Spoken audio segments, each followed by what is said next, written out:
Hi everybody, welcome to ZealZaddy. I'm Scott Coventry, the DM and storyteller here. We have a really cool session tonight. This is The Beast of Buried Skulls Part 2. This is Season 1, Episode 15. We play every Saturday night at 8:30, almost every Saturday night. We missed one last week. And then you can follow us everywhere at /ZealZaddy or at ZealZaddy, which would be Twitch, YouTube, Patreon, Twitter, Instagram, Facebook, and then the only one that isn't is Discord. You can click the About button down below, and you can click on the Discord button. It'll take you over there, and that'll be your invite. I'm going to jump right to the characters, so let's bring everybody in. Oh, wait, I got to show my cool shirt. This is a Mind Flayed Monday shirt. So if you need to get an awesome D&D shirt, that's where to go.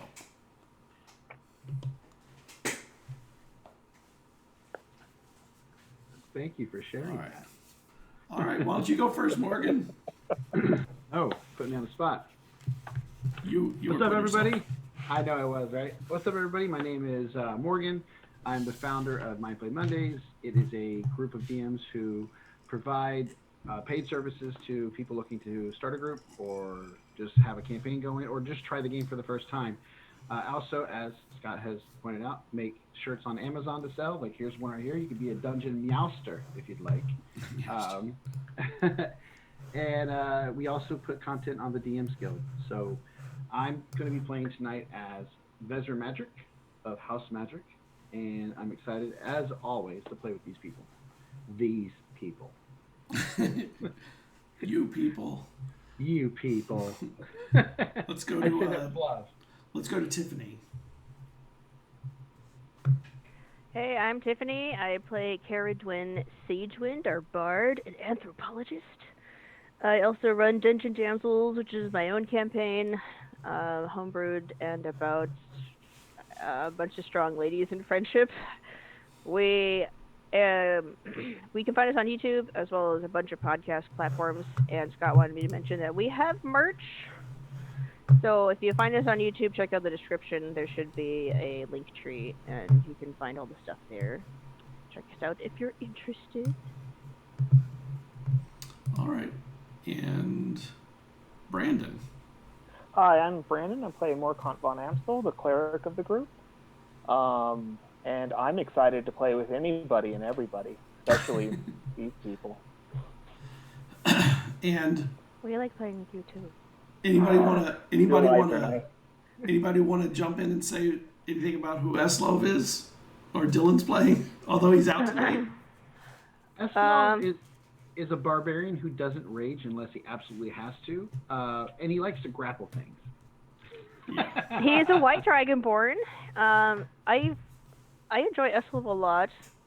Yes. He plays a, for lack of a better term, an unsmart person very well, because it adds to his charm in a sense. So anyway, it's a refreshing take on, like, a typical meathead guy. So I like what he does with it. Hopefully we can reflect some of that tonight. And not this, he's not smart. He's smart. He's ignorant to like the way other things are. Formal higher education. His education is very practically sensed, which gives him a naivety to society. And Dylan is amazingly good at playing the naive.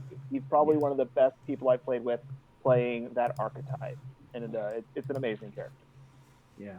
We're going to have a tough act to try to follow with that. Yeah, I don't even want to touch trying to do that in a campaign just because of how well he executes it. Yeah. That's great. All right. Where was all these nice things when I was absent? I mean, I guess you just gotta step up your game, Morgan. That's right. No one had anything to say. Damn. Damn. Damn. You know what? All right, Morgan. You're great. I'm going to give you an opportunity to earn all that praise in your next NPC mode by doing the recap. Oh, you're evil. You're evil.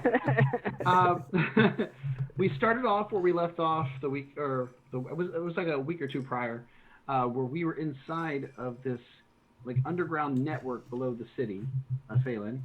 It seemed to be the hideout for the people that we've been chasing, which was a succubus and an incubus.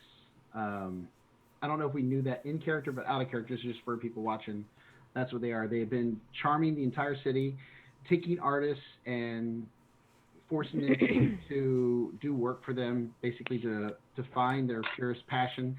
And those that they deemed worthy, they were taking and cramming into one body, or a couple bodies. So there was multiple souls in one body. And they did this through what we found, magic jar spell, with a soul cage around it to keep the souls from entering into the magic jars. So we found those things after dealing with some harpies. And then we went further into the caverns, or underneath the city, the sewers. Was it the caves? Or would it be like caves? It's a cave.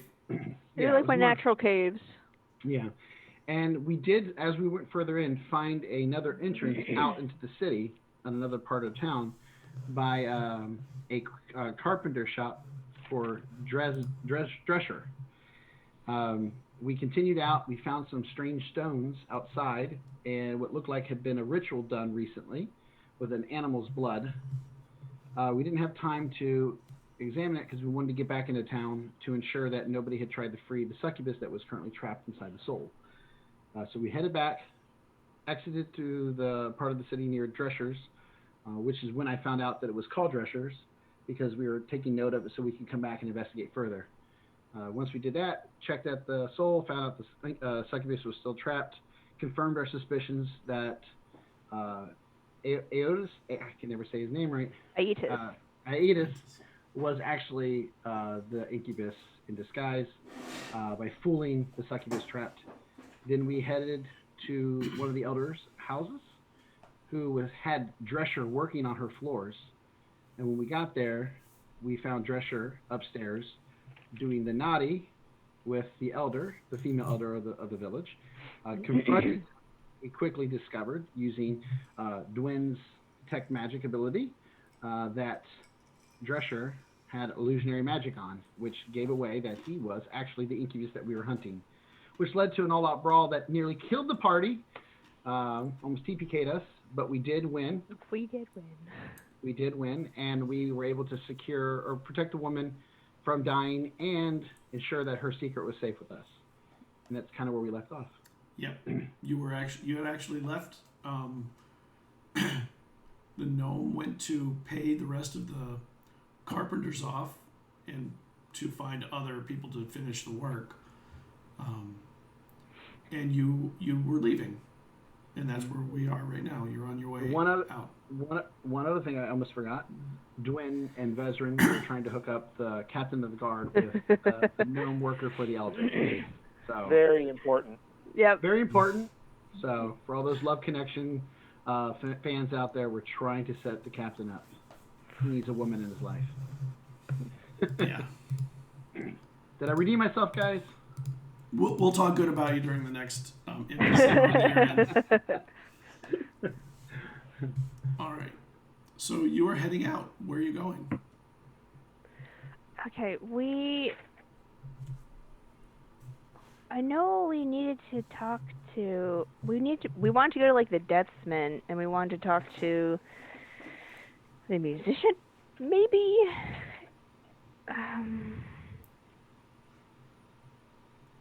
Yeah, that's all I got. I believe it's where we were heading out to go speak with the Deathman, who was hired by the Incubus, but he never showed up to do the work.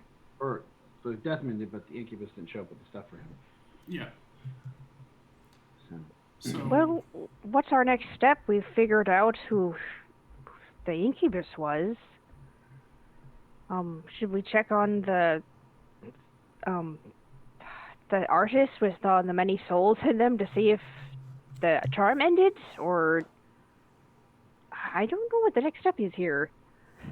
I have a few ideas. I believe that we should. These are just things, not ideas, but things that we should consider. We need to see what we can find out about the stones outside the city. So, Right. we Yeah, also we can. we also need to understand what's going on with Eslov's axe before it kills us. And this mask that we have uncovered that is made with old magic. If there's someplace that we can research or somebody who has knowledge, those are things that are important. Plus, we need to find if there's a musician who is part of this plot to get people's, the artists, to commit so fully to this plan. Because there was talk that you spoke earlier about passions from those books. Yes. And the Deathman, because he's been involved now twice with this stuff. So. Well, who do we think is closer? I think if we want to do our research, Awok's house would be a good place. Because it has resources, it's more secure than other places. Yeah, I know. If we want to test the axe out, we might want to find a tree or something to go whack it with. There is one more thing we need to take care of. The Jasmine in the basement of the soul. If she's influencing people in the soul that are then giving hope to those locked up in the tower, she needs to be dealt with. That's a good point. I've already felt that we should have, dealt with her some time ago, but I know that some of you hope that there's some way to save her, but I really don't think there is. The things that these people have been involved in. All I know is I can't sacrifice the safety of the soul for her. I agree. Do you have an idea of how you want to deal with this? I mean, I would just like to enter, but it is in the soul, and that's your area of expertise. So. Yeah, Mr. Cole, she's certainly dangerous. I think it is probably time. If we could head over there, and Eslov, if you could help me by freeing some of those bricks from the wall. And if I could borrow your dagger again, Vazarin, I can take care of it. I can break bricks. Certainly. And I can dispel the arcane lock that I put on the door. Maybe, do you want to try to go in there? I mean, she can go invisible. I mean, there's no way of fade out from us being able to touch her. No, she can't leave the room. I'd rather not have her die of thirst and starvation by removing the source that's keeping her alive. I'd rather make it as quick as possible. Perhaps give her the option. We can end it quickly for you, or you could... Starve? Yes. I mean, she'll probably try to do something shady, but at least you're doing your due diligence to give her the option. Yes. So, do we want to head there first, or do we want to go look for the Deathman, or try to see if we can locate some musician that may be in league? I don't know which is more urgent between the Deathman and her, but those two seem to be on a much shorter timer than the rest. Maybe hit the Deathman before we go there, because who knows, he may be leaving later today. True. Do we know where he is? At the hotel. We learned that from the note. Oh. So we can head over there and see if he's there still. Yeah, let's go. Then we'll go, I guess, slaughter a succubus. Yeah. Life certainly has gotten a lot more interesting since I started hanging out with everyone here. Well, you ain't seen nothing yet, so you should see the things that we dealt with before you arrived. A giant tree, Treven. Oh, he was amazing. Oh. He was truly a friend to all. So that were allowed inside the circle. And cannibalism. She totally missed out on that. Oh yeah. There was a moment where I thought eating flesh was a good idea, but it was magic put on me. But the things you miss aren't always great, so. Yeah, you guys get around a lot.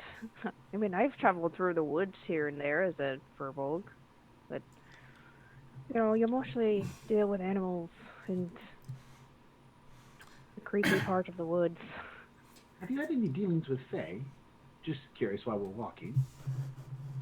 Oh, not particularly. It's I feel like they don't take as much interest in furbolgs because we're already part Fae, so it's like, what's the fun in it?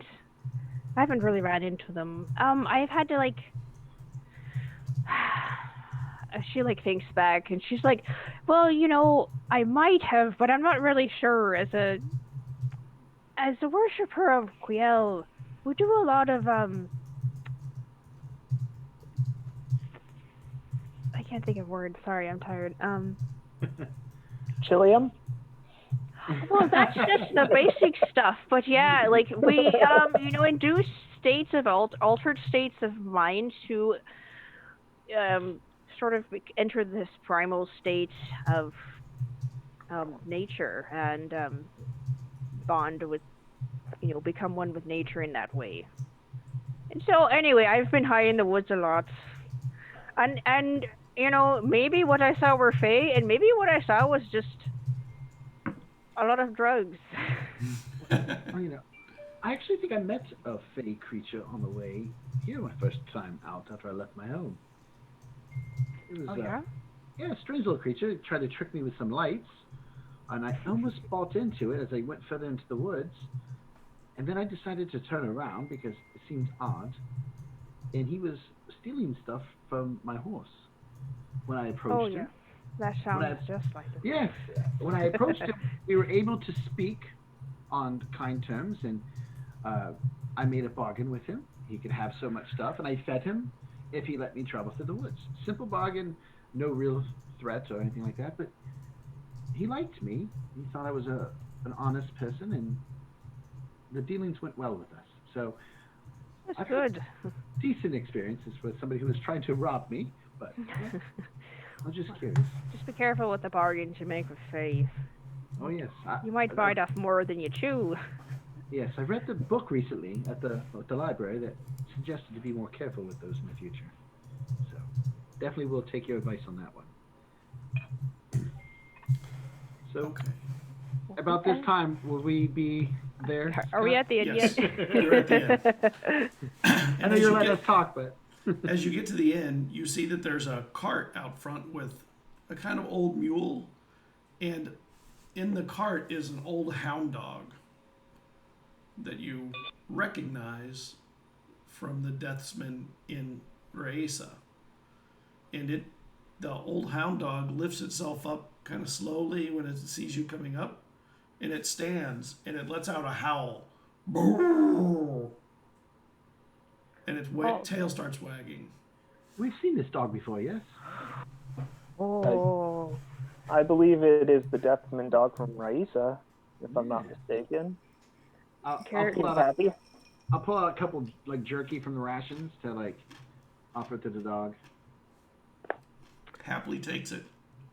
Caradwin is very excited to see this dog. She's like, oh, I love it. Who's a good dog? Who's a good dog? And he is a very good dog. She'll go and Very like good. give him the scooches, pat his belly, the whole shebang. She's just all for this dog. He's a happy dog. And then- it's your master.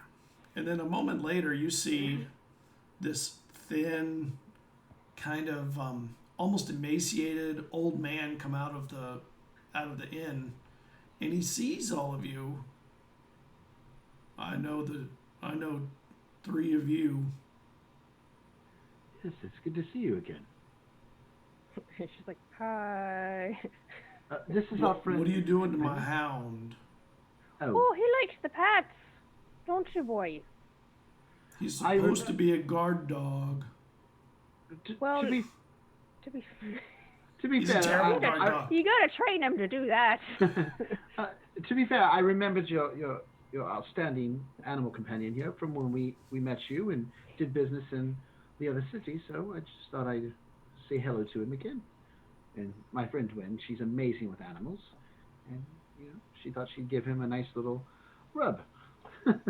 If you ever need any animals to be stuffed to look like they're in the poses of life, let me know. I can do that for you. Oh yes, Dwayne, he's quite good at this, by the way. Isn't he, Morkant? Yes, his shop was quite amazing. It had all kinds of creatures in various positions. Oh, a taxidermist. We actually have a devil that just got killed. Would you be able to stuff that? Oh, that could be interesting. He's got wings. This really ugly look on his face, and another part. I can't do nothing that looks like a person. That would be at least immoral, if not illegal. Well, Is that illegal? as a member of the family, I can tell you it is not. Yes, I don't think it is. It sounds to me like you know the law about as well as I know the law. I know it pretty well, actually. I was just joking, but So what are you doing here? Are you from Phelan? I am not, no, but my friend Morkant is, and I think he had some questions for you. Well, we learned that that devil had a bear that needed to be taxidermied, and we saw your dogs. We figured we'd see if you had a job here in town. I was supposed to stuff somebody's bear. That sounds like we're talking about the same person, most likely. Have you worked with them before, out of curiosity? No, he came to me when I was in Raisa and told me he'd have a job for me over here. There was a pretty big one. And I told him I'd be coming in a few weeks, and I did. And I'm here now, but there's no... I can't find him. I don't know. It seems like I've been waiting for a whole day almost, so I'm about to head back to Raisa.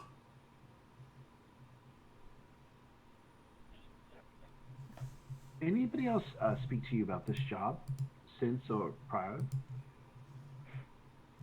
Since you have arrived or before you gotten here, anybody else, or was just him reaching out to you once? Just him about the job. I mean, I did see the deathsman that's here in Phelan, but it's not the usual deathsman, so apparently she's not doing well right now. She's like ill or something. How long ago did he come to you in Raisa? Week ago or two, maybe. Is it typical to leave a dead bear lying around for a couple of weeks? Wouldn't that begin to take on odor? Oh no, it'll stink up a place much before a week or two. Even iced. It was iced. Well, he didn't know it was iced.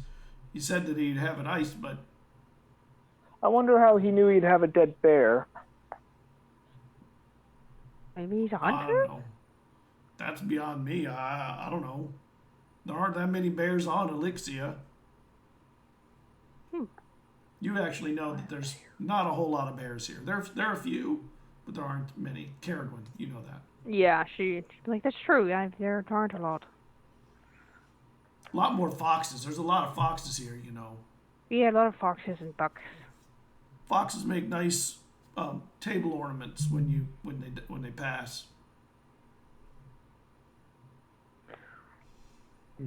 You're not so sure you agree with that, it seems. Actually, I think my father had a fox stuffed once on the table, so I could see that. I didn't really enjoy it too much. It felt weird eating what stared at me, but I could see the appeal for some. You could rotate them some so they're looking away, but then you're looking at their butt. Yeah. Not sure that's a whole lot better. Plus, my father did not like me to touch his stuff, so I did not. Owls are pretty nice too, especially a big one. Yeah, I've seen people put them on their rooftops. Keeps away other birds. Oh. Yeah. So you don't have any plans to stay in the town? No, I got no job here now, so I'm gonna head back. I can't stay out of Raisa too long. I'll have work pile up when I get back. Who knows how many people died are now being iced to wait for me. How much were you promised for this job? Just curious. He gave me some weird coin and about 300 gold to do the job, so I figured I'd better do the job. Can I see that strange coin?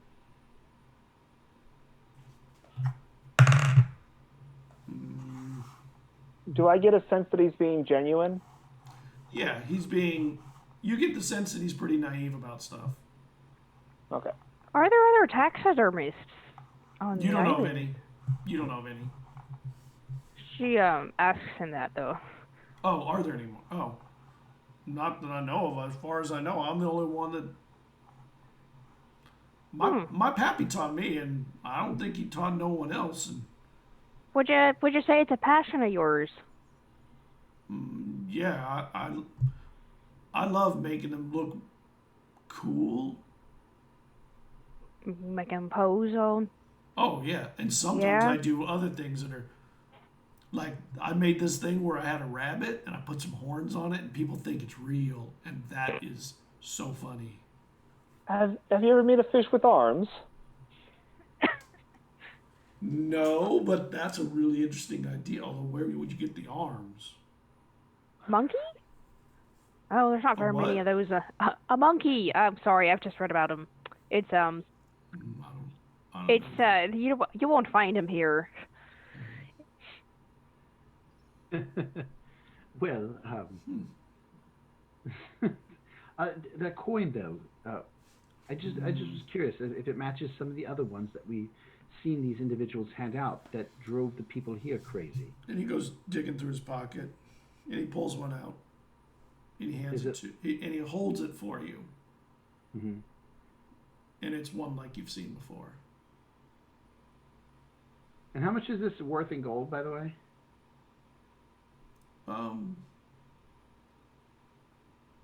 Probably 10 gold or so.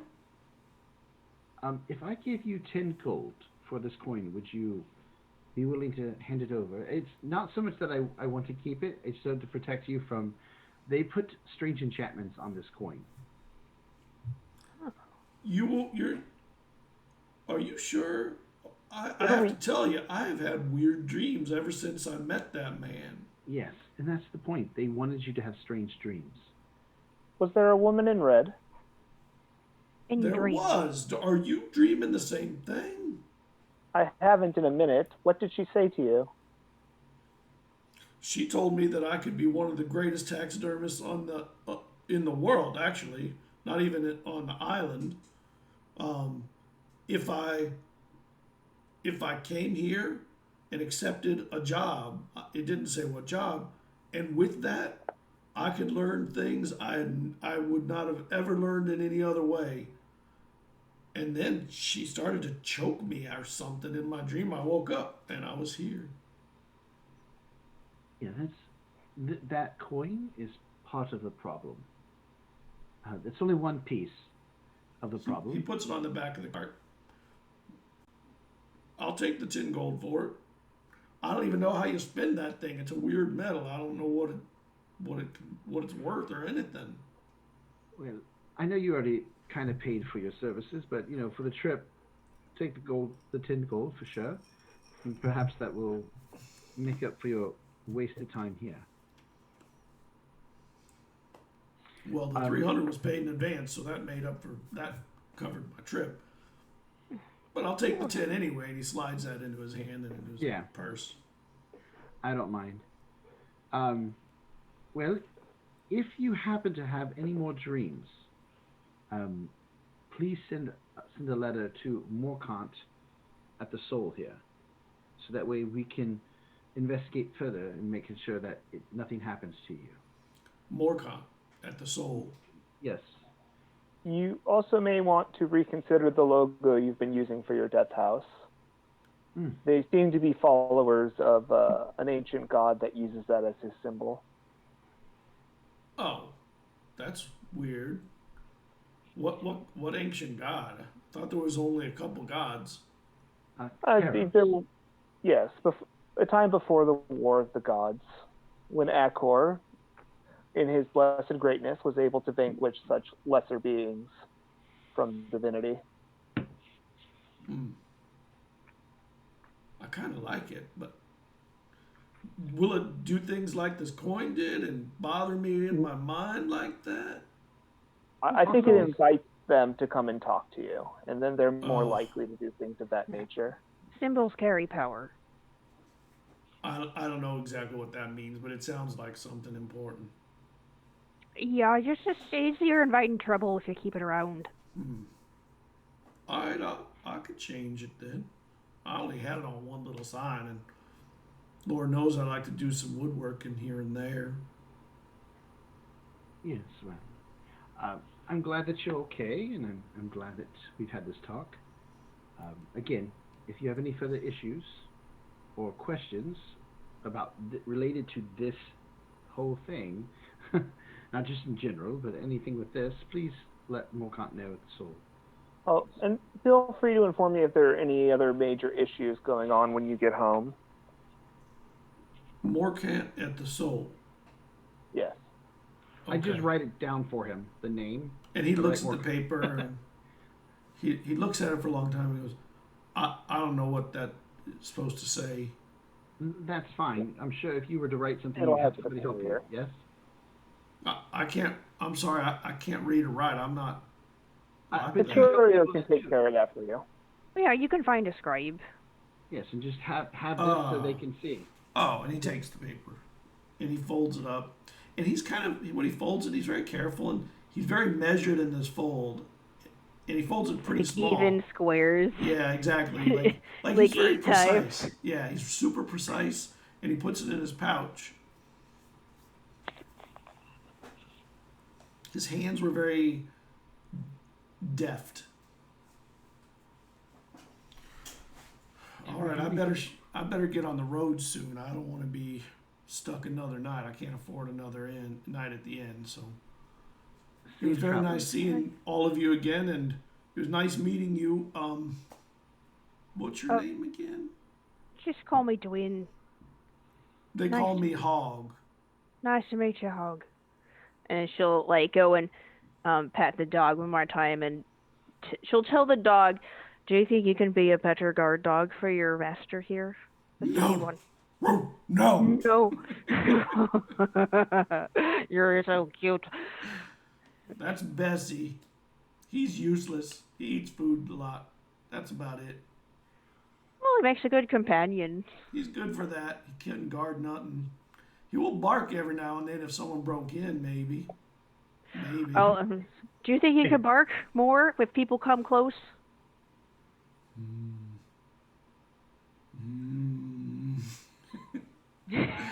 I'll let you think about it. Okay, any other questions? Ready to go? Okay. And he tips his hat. And he hops up on the cart. And his old mule, his old mule's kind of skinny, but not emaciated, just So old. skinny. Yeah, like old skinny. Mhm. And he starts turning the cart in the street. Takes him forever. He's patient and slow. He's not in a hurry. Yep. We're just like, bye, and he's still like backing up his truck or Yes. like cart. We're like, I like the fact that he has that country accent, so your mind immediately went to a truck. That's true. Yeah. In some ways, he's like a human version of a turtle. That's funny. well, that was interesting. What? He was really deft with his hands. I can see why they wanted to Very recruit intricate. him to the. His work is rather good in the house that we walked in when we first met him. Oh. Yes, it was. I was quite impressed. I'm glad we got the coin away from him. Yeah, and now hopefully he'll be safe from joining the Omni Artists. I think this is kind of a good sign because they weren't doing it in Raisa. If they were, they would have just left him there. The fact that he had to come here means there's something That's a significant good catch. Yeah. in this place. It was a could be good something- catch. There could be something here that's pulling that magic in. Yeah. I mean, he had the coin, but it did nothing to him. It seemed, other than some strange dreams. Which But is the beginning stages of the effects. they like you said, they wanted him here. Hmm What if I think they have to bring him here to get it to be effective. What if it's the stones that we found outside? It could be. We could take another look at him. And then while we're studying the stones, Zeslov can go and whack a couple trees. Perhaps they need someone to carve Karos' symbol into the stone to bring Karos here. Because they are summoning stones, we believe. Mm-hmm. And if I'm not mistaken, Jasmine said they needed to create a tool to carve stone. Mm-hmm. They need to create a tool to bring Karos.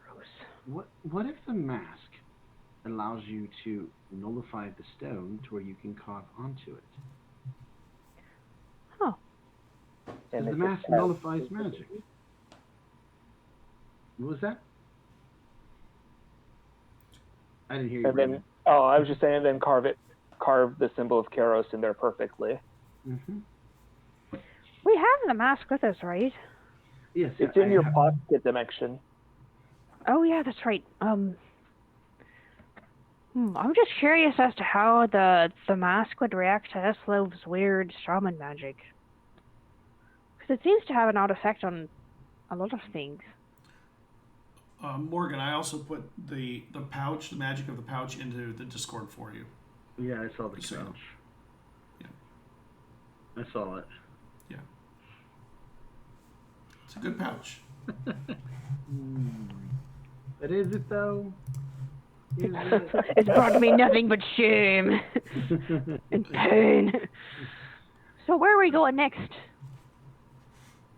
Do we want to go back to the soul and kill the Soul demon? seems like a good place because once we deal with the demon, we can see if there's any time to look into the stones, if there's any information on them there at the soul before heading out to take a closer look at them.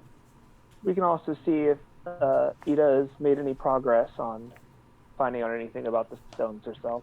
Yes, this is true. Okay. Yeah, let's go. Yeah. Okay. Let's... So you head to the soul, and it's not that far of a walk. But when you get to the soul, you walk in. Make me a perception check, everyone, except Eslov, who's too busy looking down. 13. Oh, Eslov is sad. 15. Oh, that's bad for me. That's just a 9. Morgan, you see that on the other side of the room, there are some men-at-arms that are bearing a symbol on their shoulder of a unicorn. Is men-at-arms appropriate inside the soul? Yeah, I mean, they're just people. Okay, so it's not something that's frowned upon? No. Is it the unicorn house magic? Yes, and they're talking to Edda. I believe your brothers have found the soul, Belgium. I look over there, and then I will duck around the corner, and I will turn into a familiar face, the old man. If I can do it sneakily, I'll try to sneak. So. They did not see you. Okay. But I will turn into somebody you guys should both recognize as the old man that you met at the tavern. Oh. Caradwin, that explains a couple of things. Caradwin, make me a intelligence check. I'm great at those. That'd be okay. All right, that's a 13.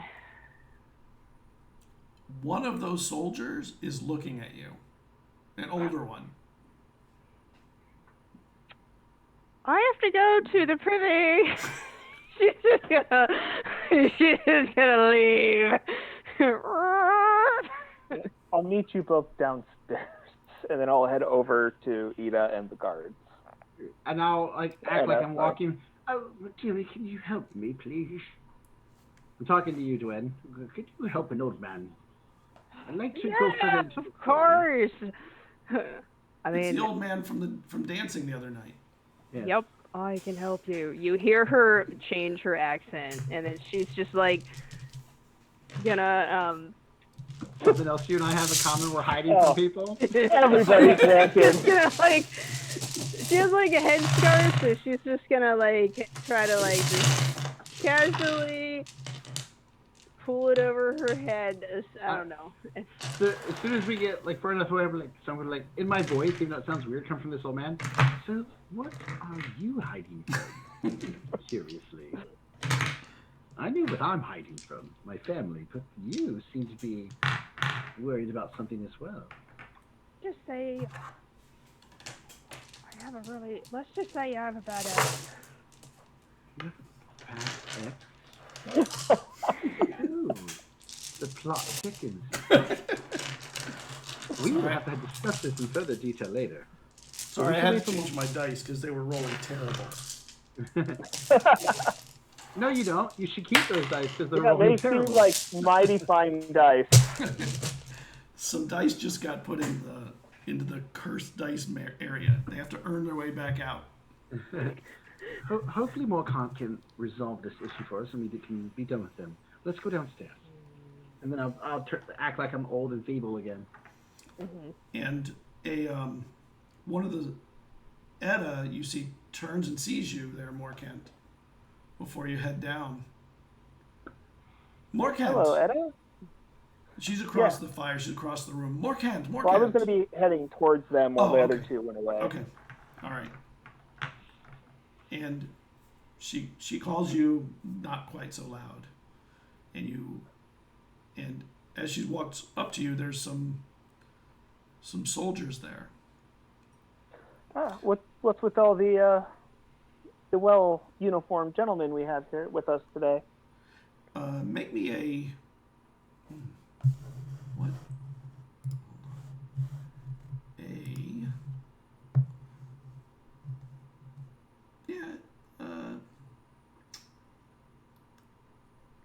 A history roll. I mean, I don't really like that as the roll, but we'll use it for now.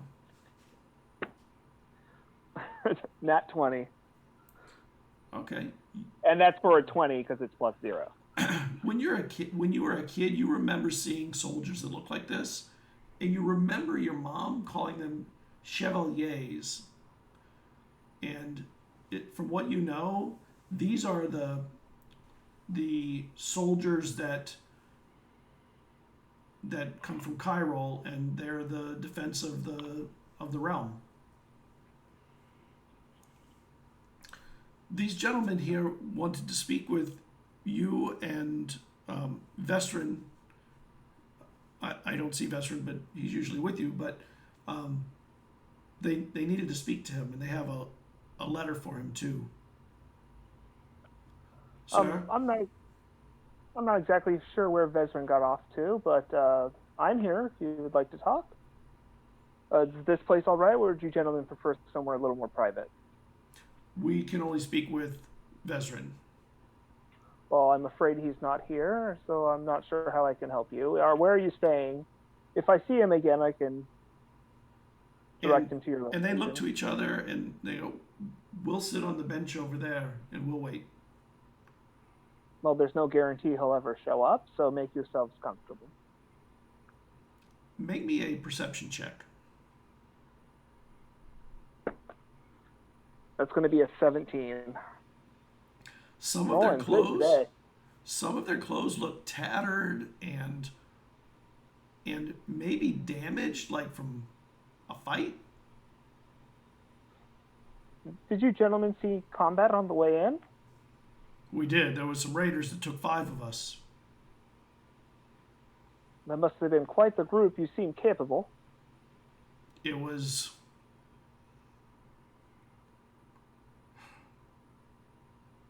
We didn't see them at all, to be honest. Edda, has anyone tended to their wounds? No, sir. No more, Kent. Not sir. She doesn't say sir. No more, Kent. So get you guys into a more infirmary area, and we can have someone look at you, make sure you're all right. You never know what's going on internally. And the old one says to you, if you do see Vezrin, tell him that Albin would like to speak with him. Albin? Albin. He'll know me. Like I said, there's no guarantee. I'm not sure that he was staying in town for much longer. We'll wait for a while. If he doesn't show, we'll find accommodations.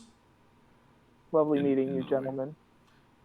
Thank you. If I could steal Ida here for a second. or Edda. Of course. Can't say your name right today. I'll leave you gentlemen to waiting. You've gotten some coffee, some food. Do you need anything else? No, we're fine, thank you. Well, be sure to have your wounds looked at before you leave. Of course. And then I'll walk away with Edda, and I'll keep an eye out to see if they're tracking us or if they're just kind of talking to each other. Maybe a dex check. Dex? Yeah. Uh-oh. Woo! It's a subtle one. You know when I said I was rolling good today?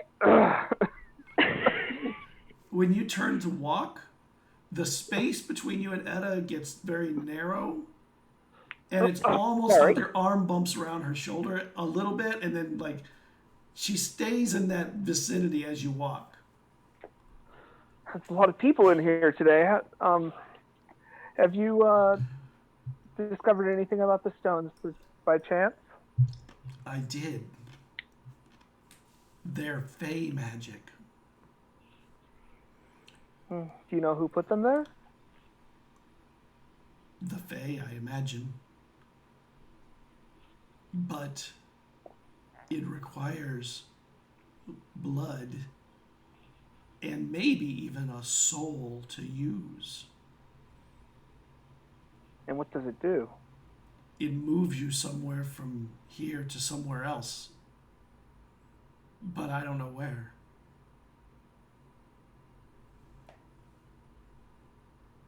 I'm assuming this is in some ancient text, or Yes.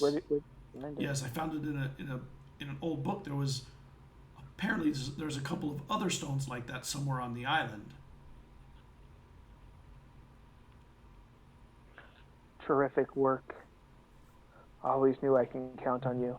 And she smiles so big when you say that. I need to ask a huge favor. I need you to keep an eye on those men. Make sure they're taken care of, and they don't disturb us downstairs. I have to go kill the devil. You what? Oh no, that's too dangerous. You can't go in there and do that. I am fine. Oh no, and she grabs your arm. You can't go do that. She could. You're making a scene. Calm down. It's all right. We're all quite capable here. You're doing a fantastic job. Thank you so much. You're welcome. Oh, by the way, have you noticed anyone acting funny? Any of the people who visit the artist? No, actually, I think some of the medicines that Caradwin supplied, the artists in the cells, seems to be... No, the artist in the tower. Oh, the ones in the tower? I haven't checked on them since before the I dance. mean, I'm sorry. the initiatas who have been going, have they been acting weird? Oh, no. I know everyone is like worked Yeah. to the brim here, but has it been fairly normal otherwise? Yes. All It right, has thank been. you. And she goes back into the... And are the two guys watching me? Yeah, they're watching you Or talk. however many are there? How Yeah. many are there? There are...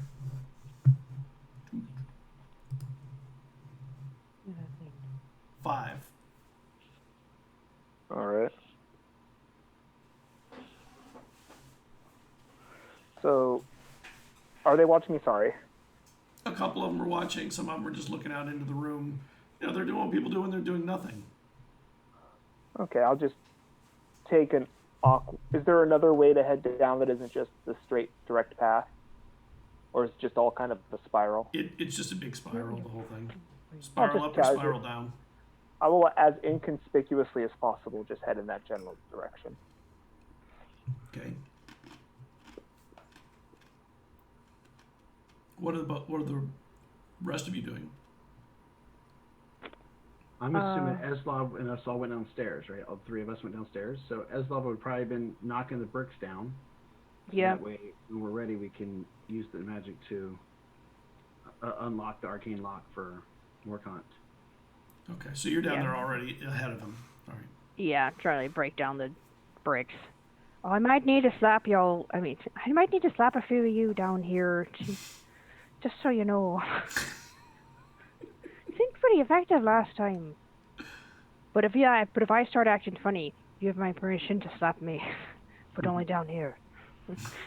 Well, okay. Okay. Vestrin, did you tell her about the ring? That No. Oh, okay. I could have told her about the ring while we were downstairs. I wasn't sure if she was talking about that or about just like to keep her from being goodness. charmed. I'm gonna send this to you, by the way, or if you want to send it to her, you can. Would that be easier? Sure, I can send it. Not a big deal. I think I can send it. Hold on. Yeah, I think I just sent it to her. Okay. Cool. I didn't put it the way he did it. His is nicer than mine is, but that's kind of what it does. That's the ring. And I would have explained that to you. Ooh. No. And by the way, I'm explaining it to you in my disguise as the old man. So it's telling you like Tillman would tell you. Just because I'm keeping up appearances, if somebody happens to come down here, walk by, then they see an old man speaking to you. So, but yeah. And I will tell you that while I'm in this form, call me Delmon. Okay, Delmon. Oh, this ring sounds pretty useful. I'll have to invest some time into some charms and stuff. I don't have any right now. But I should like put it on. Like, It's a ring that covers 2 finger. It goes across 2 fingers. Does it have any like other description apart from that, or it's just like a 2? No, it's gold and it's kind of thick. It rises up off the fingers a little bit. Okay. Almost like it's looking to be brushing somebody or something. Okay. To make it easy to make contact, maybe. Gotcha. All How's right. the wall coming? Yes, there, big brute. How's the water coming? Eslav's breaking it down and enjoying it. It'll be done soon. I love it. Make me a perception check, the 3 of you. Nope. 4, 5, 6, No. 7. 7. I did better. I got an 8. 4 plus 7, 13. Yes? No? I can't math right now. That's 11. Plus 7 is 11. 11. See? Close. Oh, that's 11. Are you? What did you get, Morkant? I got an 8. Ah, nice. So, he's hitting the bricks, and suddenly there's a shadow that comes down the hall, and then there's an old man there, an old soldier, and it's the one that you had seen there. Like, and he stops when he sees you breaking the brick down. I'm sorry I disturbed you. And he looks at all of you and he goes, "We're going to go to the inn across the way from here. If you see, while he's talking to you, make a perception check, all of you. If you see Vestrin, please inform him that we'll be across there. That I really do have an urgent letter for him." 17 for me. 15. mine's 12. I just keep rolling under 5. Vestrin, he is I'm a bit distracted. He is staring down the furbolg. Not like that. Just looking, and then he turns. He says, "Thank you. My men don't want to stay sitting on a bench for the evening, so we'll be there." You're free to sleep here at the Soul. And Edda comes running down. "I'm so sorry. I didn't realize he had left." It's okay. All right, Edda. I'll walk over to him, and I'll put my hand on my staff and I'll be, "So, What is it that you want with young Vesrin? Vesrin, make me an intelligence check. Let's see here. Rolled a 9, but my intelligence is a 4, so 13. You remember him. He was a very nice to you soldier. Chevalier, which are your best soldiers. Do I remember his name or no? Yes, Albin. Albin. And he was friendly with your sister too, more so than your brothers. Which one? Which sister? The oldest or with my Ratha and Ilyana, but mostly more Ratha than the other. And platonically friendly, or like? Yes, platonically. Like wink friendly. Okay. What was the name again? I know the campaign seems to be there all the time. I just like clarifying. That's yes, all. Yes, platonically. What was the name again? One more time so I can write it down. Albin. Albin. Dearg. Dearg. You remember his name. Dearg. He looks older than he was when you remembered him coming up. Yeah. But that's what you know. And he says, I just need to speak with Vesrin as soon as possible. Is he in some kind of trouble with you? Excuse me. And he turns and he walks. I'll put my hand on his shoulder gently, and I'll take the chance here, and I will appear as Vesrin. I'll let the magic fade. And he turns. Would he put your hand on his shoulder, almost like he's going to go for a weapon when you go to. And then I'm like, it's and me. He lifts his hand off. It's me, Albin.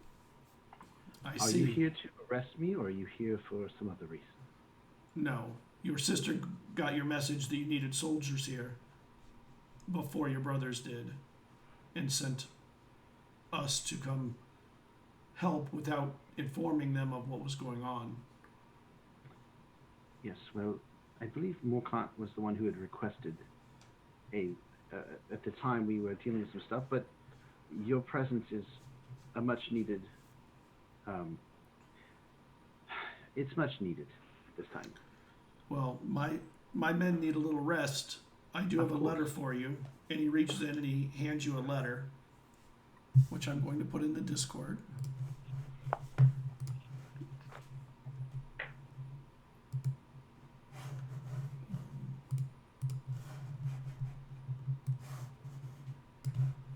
I will tell him, please take a couple of days. Take a couple of days to rest. You look worse for wear. Is how many men did my sister send? 13 initially. Oh, so all of you are here. 13. No. But you said initially. No, we lost men on the road.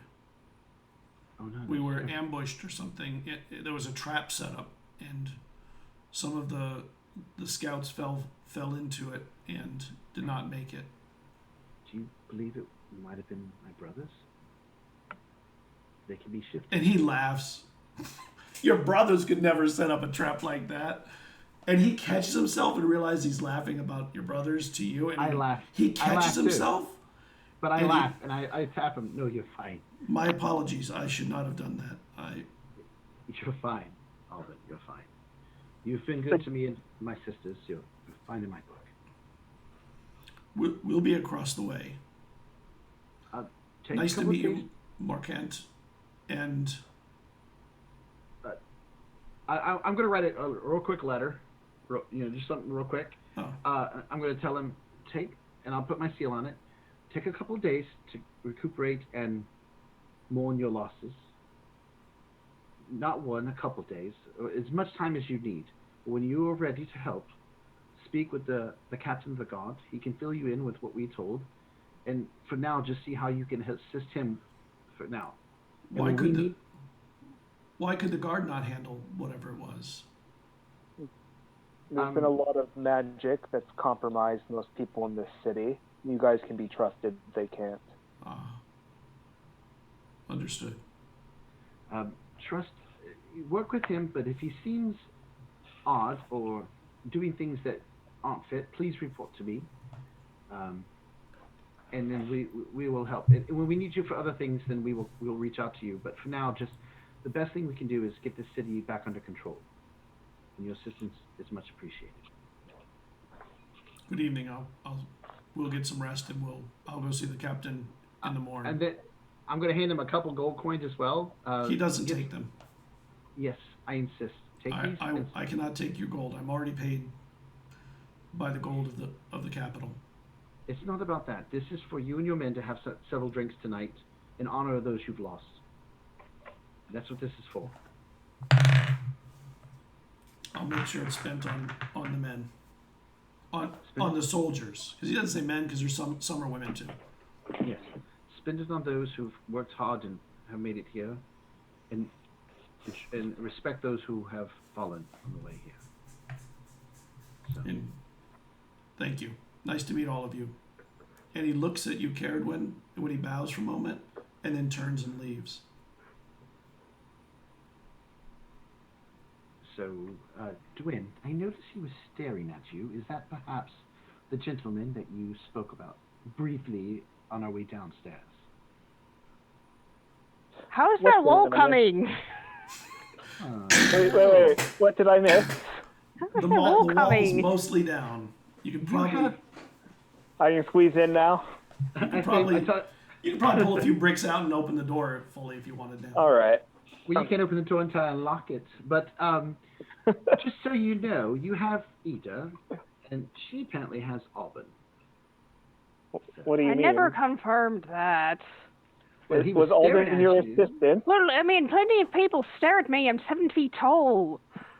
There was a longing in his eyes for you. I don't think he was true. longing. I've seen many people look at her because of her height. Well, it wasn't longing. The fact that you brought the attention back to the wall when I asked makes me believe that perhaps I'm correct in my assumptions.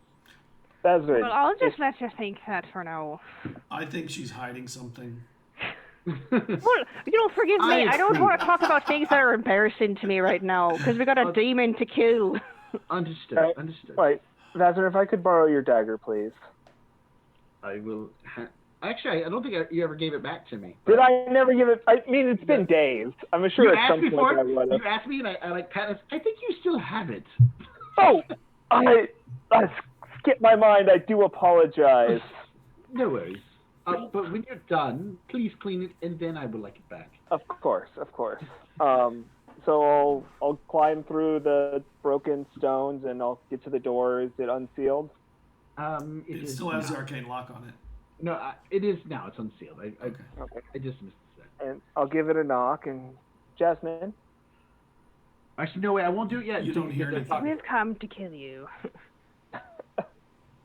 I'll knock. Jasmine, are you there? You don't hear anything. Jasmine, I'm coming in. This is going to be the last chance we have. Okay. She doesn't say anything. Let's stand ready with that axe. Unseal the door. You open the door, and it's dark in there. That's you dark can for my see. dark vision. Yeah, you see at the back of the room, she's sitting on the floor. I'll come over and I'll sit next to her and be like, "Hello, Jasmine. How are you?" I have a spell. I start to prepare a spell in case she makes a move to harm him, to like immediately launch her. As soon as I feel like she's doing something to threaten his life, I will unleash the spell on her. And she looks at all of you coming in. You're here to kill me? That's not what's important, Jasmine. Just kind of wave everyone back.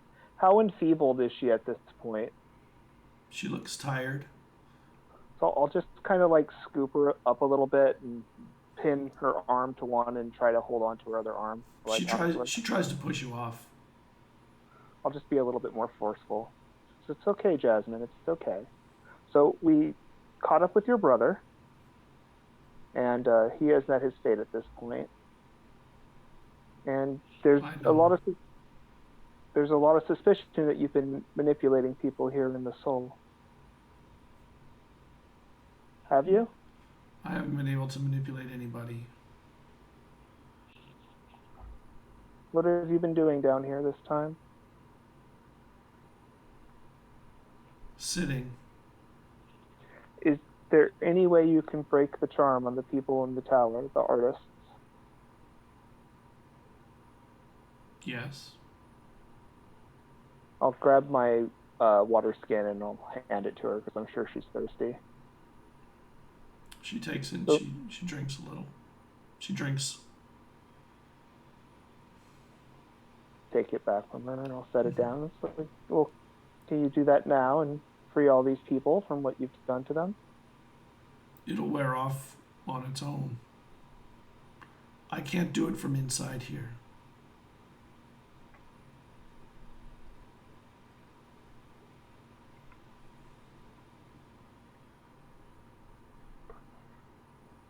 It's been a terrible road, Jasmine.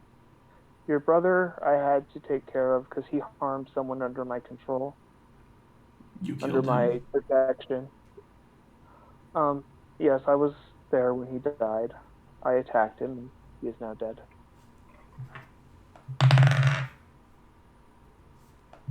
Are you wearing the rings that he was wearing?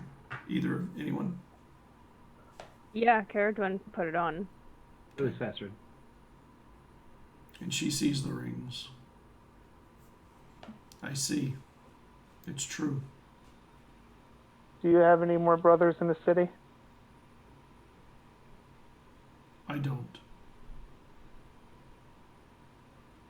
Besides the winged women, who else is with you? We were it.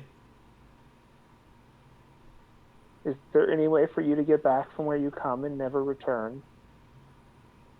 I don't wish to go there. Where do you wish to go? Not there and anywhere but here.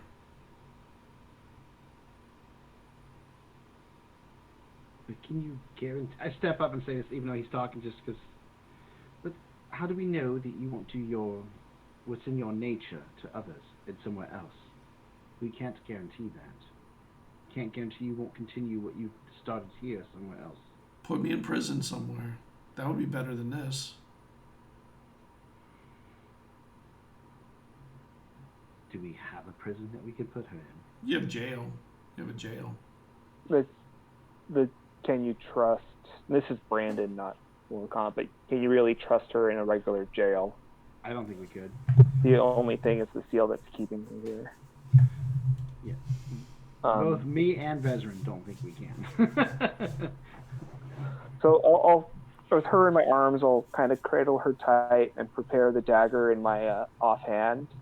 I'll be like, And while you're cradling her, she looks into your eyes.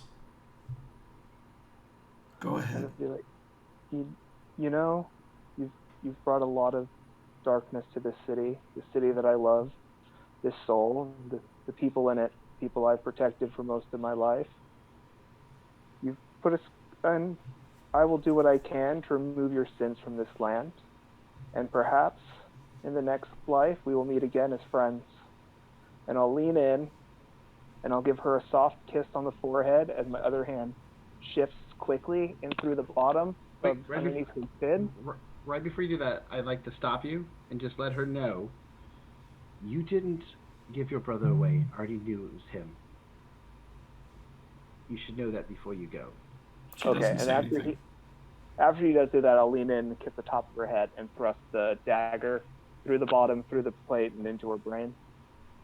Or attempt to. And she just opens her arms and lets it happen. And when it happens, she just collapses to the ground. And then I'll stand back up. Her With the- wings metamorphose out, as she dies, and her claws come into become visible, kind of morph out of her fingertips I'll and stand her up horns.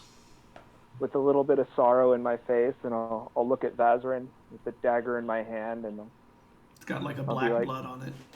yeah, be like, Vazrin, this is now my sin to bear, and I'll take the dagger and I'll score it across my hand. And I ask you if you will allow me to accompany you to cleanse the world of her kind, so that we can go back to the lives we once had. And I'll clean off the dagger and hand it over to Vazrin. I take the dagger and I will. It's not. If you're with us, it's not just your sin to bear. It's mine as well, and I will do the same. And I will say you're more than welcome to always travel with me. And I'll extend my hand out. This I swear to you, Vazrin of House Madrick. As long as I am with you, I will counsel the teachings of Akor to you, and I will assist you in this. And I will say, as long as you are traveling with me and I'm traveling with you, I will always respect and honor your opinions and your beliefs, and we will work hard to resolve this plague that is on our island. And then in the corner, Eslov is like, why did they cut their hands? It'll be harder to wield an axe. That's not beneficial. They're just being dramatic about their oath. What Boys, they're being boys.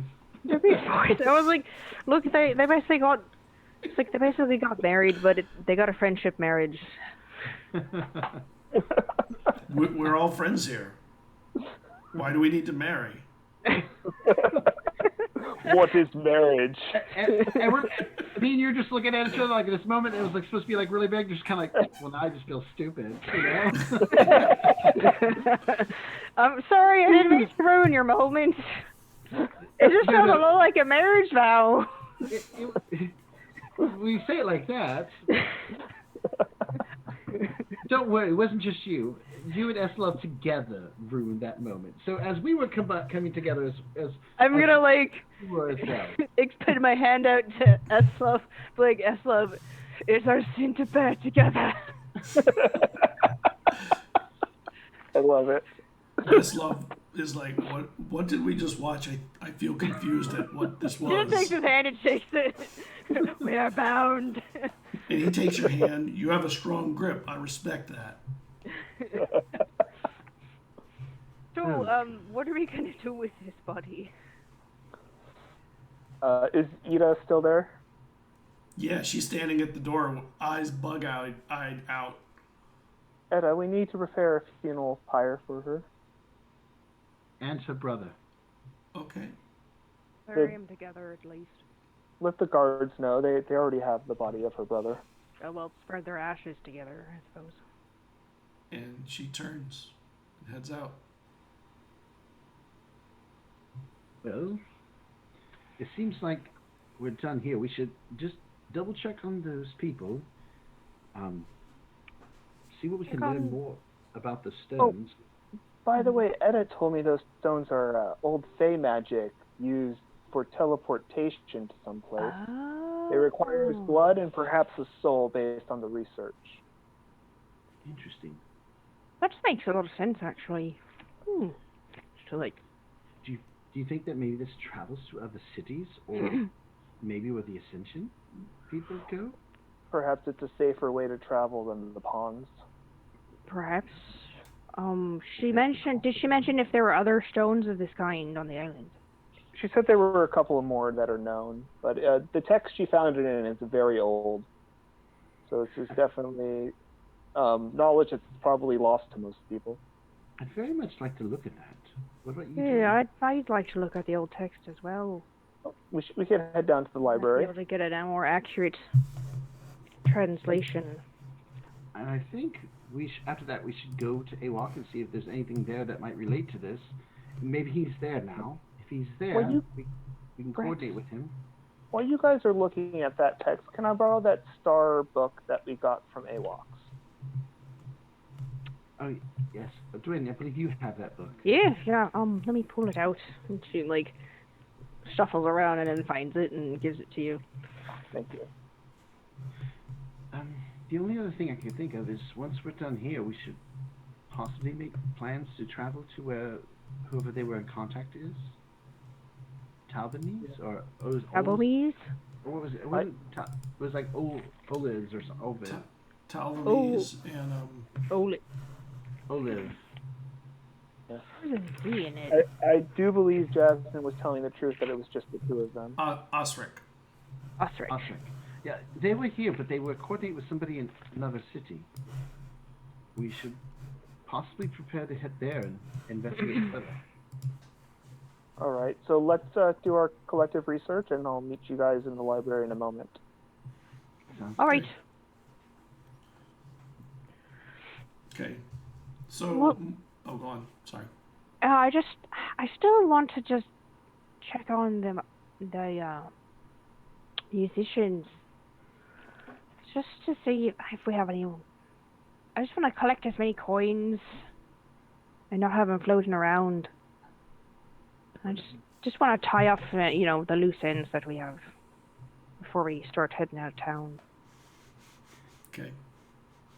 So, Morkant, you go down to the library. That's the first thing we can do. And the book that's in... Oh, sorry. I'm going to head up to the point where I track the moons and compare it to the star chart to see if I see anything interesting.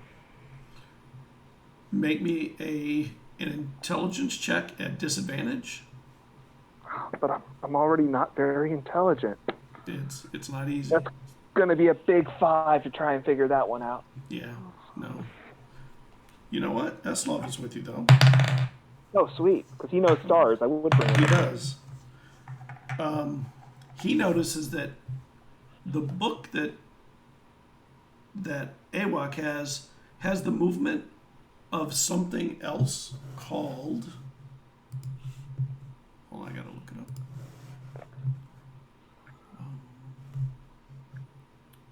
Called Iorde. And those seem to be stars that move very quickly.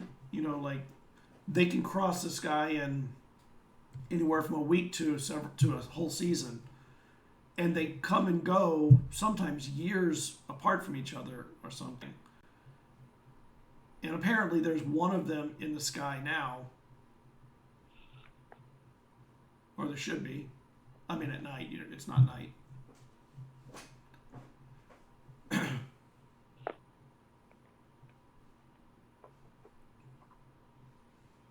Eslov, he kind of knows what an Aorta is.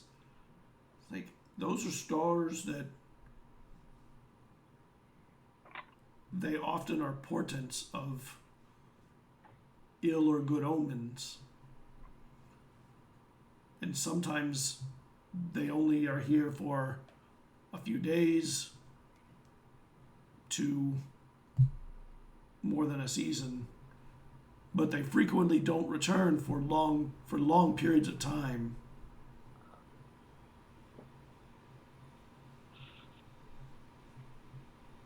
And that is something that the soul does not track. Okay. Probably yet. We'll see if that changes now. And I think we were going to meet him down in the library, right? Yeah. In the library, I'm gonna bring up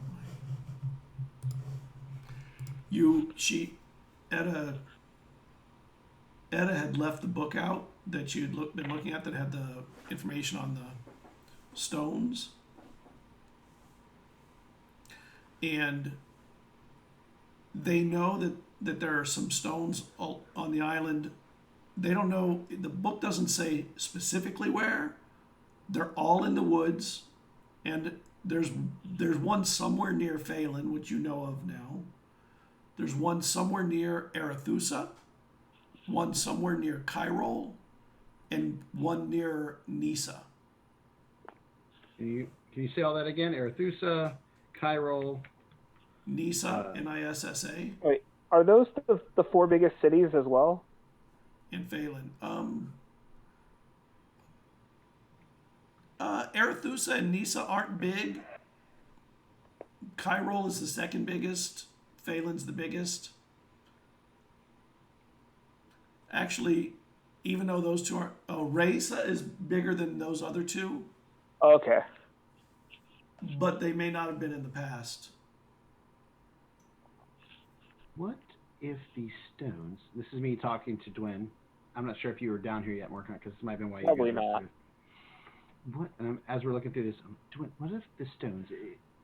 It can go to any of these places. What if when you kill the creature, use the blood and the soul as a sacrifice, you then think of the location you wish to go, and it takes you there. I was thinking something along the same lines. Probably was just a means of teleporting around the island. So here's the real question. Was Jasmine telling the truth, or was there somebody else here that left when all things went to hell to report to Taiwanese or... Well, we do know that there was a third name that's unaccounted for, and I kind of disregarded it as not disregard, but it's possible it was another alias, or it's possible it was a completely other person, and Jasmine seemed to be able to sense when her brother died, so she might be able to sense when this other person hypothetically leaves. Technically, she may not even have known they were there. They could have come after she was captured.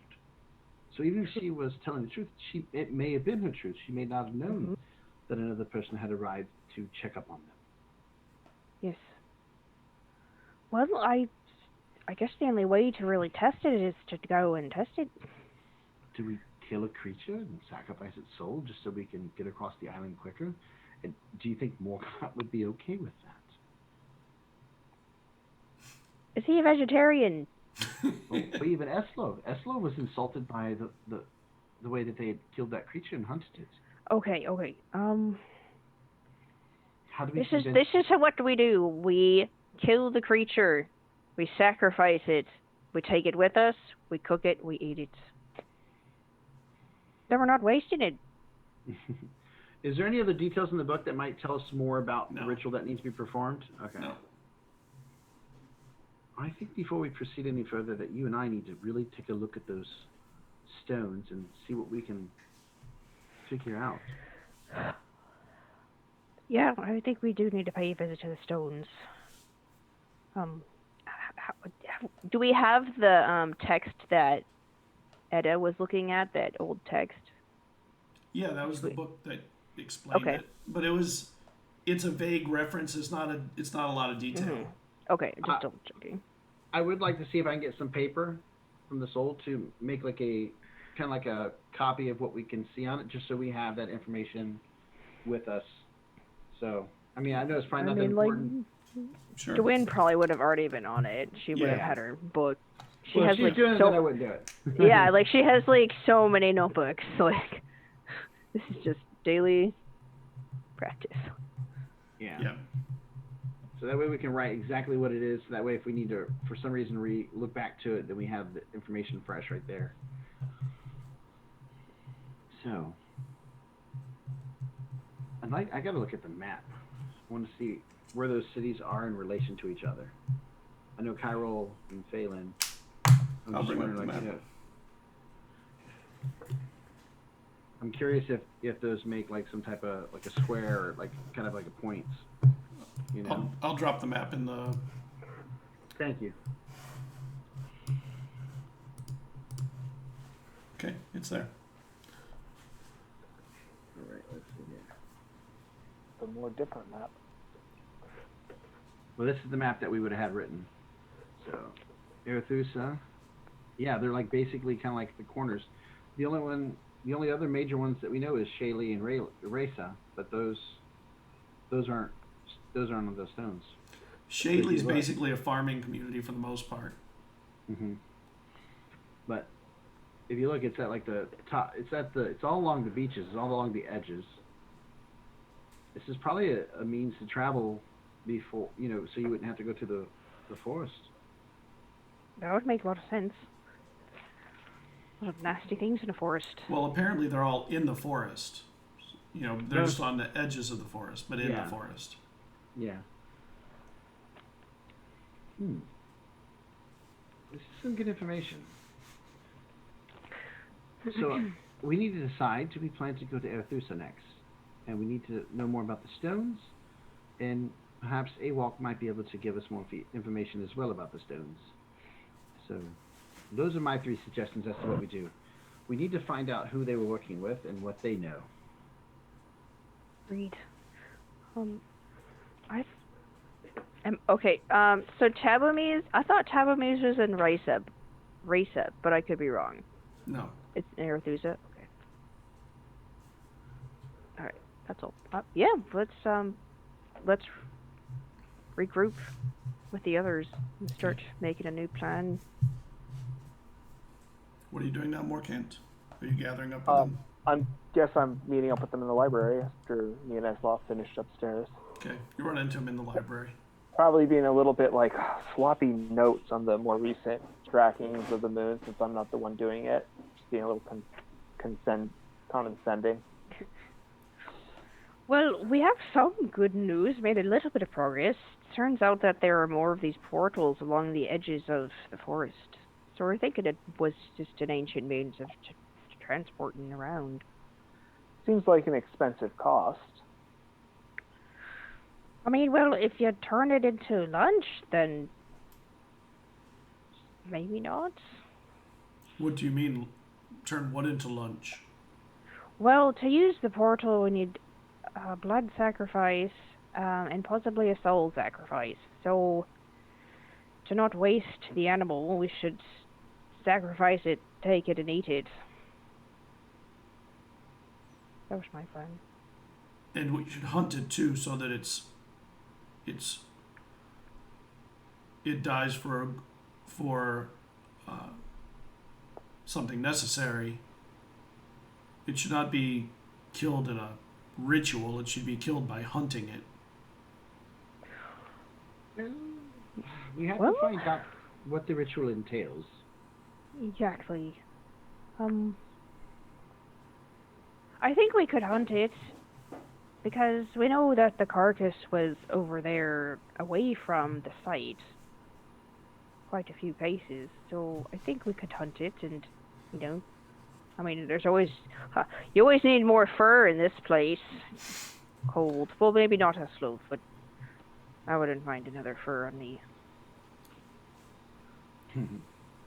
Yes, you are always cold, all of you. Well, I'm not always cold. I have these lovely warm robes that, the best money can provide. Yes. But without them, I would be cold, yes. Should we go visit these soldiers, or should we go hunt a beast? So what we were talking about is, at this moment, we believe that if you do the ritual correctly, it might be one of those things where you think about which place you want to go to, and it will take you there. Like, I want to go to Arethusa, and then it will take you from here to there. But we're not 100% sure. We'd like to speak with Awalk and see if he might have any more information about this, as well as research the site. Because if we need to get to Arethusa, and we can use this to get there much faster than traveling, it might be better for us to catch up to those that are involved in what's happened here.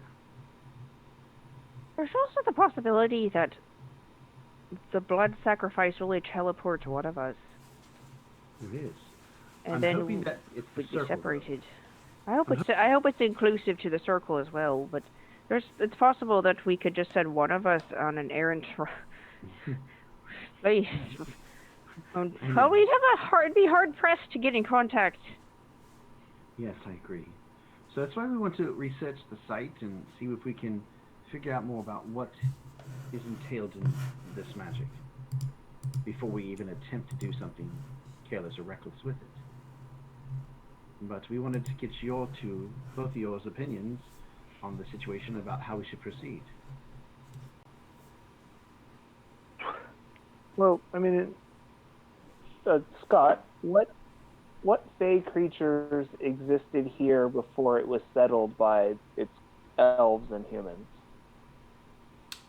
Like, what would have been the original creators of these?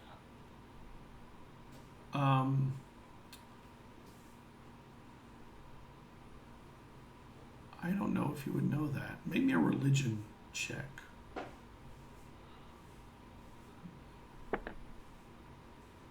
Ten. You're not really sure who would have been here before the elves. And as far as you remember, from what you've been told, the elves were the first ones here, and they were created here. All right. By the gods or something. So I made note of that statement, and I just said, yeah, we can go check out the site and see if we can learn more now that there's nothing urgent in front of us. All right, well, let's try a walk first. That way we'll have more information to go on, possibly, before we make a long trek out to the site. Okay. So you're heading out. You head out to Awok's house. And the house is dark. There's no lights on inside. And you're kind of remembering how cool it was going through his chimney. Mm-hmm. Don't know if it was cool. Looks like he's still not home. Well, we did tell him to hide, so... Well, it's only been a day. Yeah. You don't really know when he's returning. Well, if he's not here, then let's go out and check the stones. Yep. Not... At least we tried. No, let's go to the stones. Okay. So you go to the stones. How are you going to the stones? The secret path, I'd imagine. Yeah, secret path. Go back through the cellar door. What do we do about the hoppies? Do we kill them ourselves? Didn't we tell the soldiers to go take care of them? The town's guard. You did. Yeah. But do we think that they can actually handle it? I mean, they did almost yank a couple of us off there. I mean, if we handle it... Should we clean up the harpies? I mean, if we have to, I guess. I mean, they'll starve to death eventually. I don't think they can get out of there. All right, so if you don't see a need to deal with it right now, then I'm fine. I believe in the town guard. They keep this place pretty well safe. I mean, our crime rate is incredibly low. Tomorrow morning we find out like 6 guards were killed. Yeah. They just decided to burn the 8 to the ground. We'll get them. So you get to the 8. I assume through the secret door that's been no longer secret. Actually, it's all been. We're gonna go to Drescher's. We're gonna go to Drescher's. Okay. Yeah. Oh, you're gonna go that way. Okay. Shorter route. Yeah, we're gonna avoid the harpies. All right. You climb down through the cellar door and head out under the city wall, and you come out into the snow on the outside of the wall and walk a little bit over the hill till you find the stones. They're once again under snow, but you know where they are at this point. Mm-hmm. Start unburying them. Yeah, just clean it off, And Clean it off and leave. Right. And I don't recognize the symbol. If we can pull out our notes, her notes from the island and my Arcana notes, I mean, are we able to maybe try to figure some of this stuff out? Yeah, I kind of like cross-reference the symbol against all the various languages of the island. Yeah. See? It is definitely something old. It may be related to some kind of Fey symbols, but I'll let you make a language check against. I don't know what I should your add to that. anthropology. How are you doing your anthropology with history? It's not really a skill in and of itself. Yeah, I think I just Yeah, I think it's history, but you have more of a specialty in it. Yeah, I'll just do a history check. Yeah. And I don't speak the languages, but if I'm helping her, like looking over the notes, I mean, could I assist her at all? No. No. I'm just rolling horrible tonight. I haven't rolled anything above a 10. That's an 11. You need to put those dice into jail and get new dice. What we really need to do is find something with face symbols. Do you think there might be, something in the soul? That might be a bit of a stretch. Poor Ida. I know. Do some more research for us. We need you to find face We just symbols. keep carroting her on a stick with their dates with more Kent. We'll hook you up. Do some more research for us. Oh, you know what? I'm like whispering this to her. Like we're having this little. You should tell Morcon he should help her, and then they could spend some time alone in the confines of the Soul Library. And they could find the symbols together, and it could bond them stronger. Oh, that is a good way to common goals. I mean, they're practically dated already. Me and Morcon are pretty much brothers now, by blood. So I have to look after him. I have to take care of him. Of course, through your brotherly oath. We have to see through it. So, I don't know, but we may be able to find something in the soul. Should we hunt something then? We want to go to try to go to Arisa right now. Are we ready to just poof over there if this works? I mean, I have we know that there's a demon there. Why else would we be here then? Well, we were trying to research the stones to see if we can learn more about how the magic works. So before we attempt to use the magic, we want to make sure that we don't, spontaneously combust. Yeah. You mean light on fire randomly. Yes, yeah. Oh, sorry, yes. Explode, if you will. Magic's weird. Well, what if this takes us to... What if this one only goes to Nisa? And then we're stuck in Nisa, and we don't want to be in Nisa. I'm just saying, we want to know what we're dealing with here. Well, I mean, I have all my things with me. I'm ready to go. I always have all my things with me. And he has his hand axe. I mean, we could probably kill a turtle or something and eat that when we get there. Well, we need to hunt something first, so... If that's what we're going to do. I mean, I'm not really hungry yet. Well, maybe we could make some jerky for later. Let's take a vote. Do we want to go now? Or do you need to get your armor more cont? I'm already armored. Are you? Okay. If you're already... I would have said that if I saw you in your armor. Yeah, of course. I just know usually when you go to the soul, you don't wear your armor. I take it off whenever I feel like I can get away with taking it off. Yeah. Well, I mean, I'm game to attempt this ritually. I'm for it. I mean, I'm not hard pressed to stay here any longer. Does anyone have any business they need to do here? I'll do whatever you need. I mean, there's a couple of questions I have, but nothing pressing. I feel like knowing that their leader is somewhere else, we need to be there and be more aggressive on this.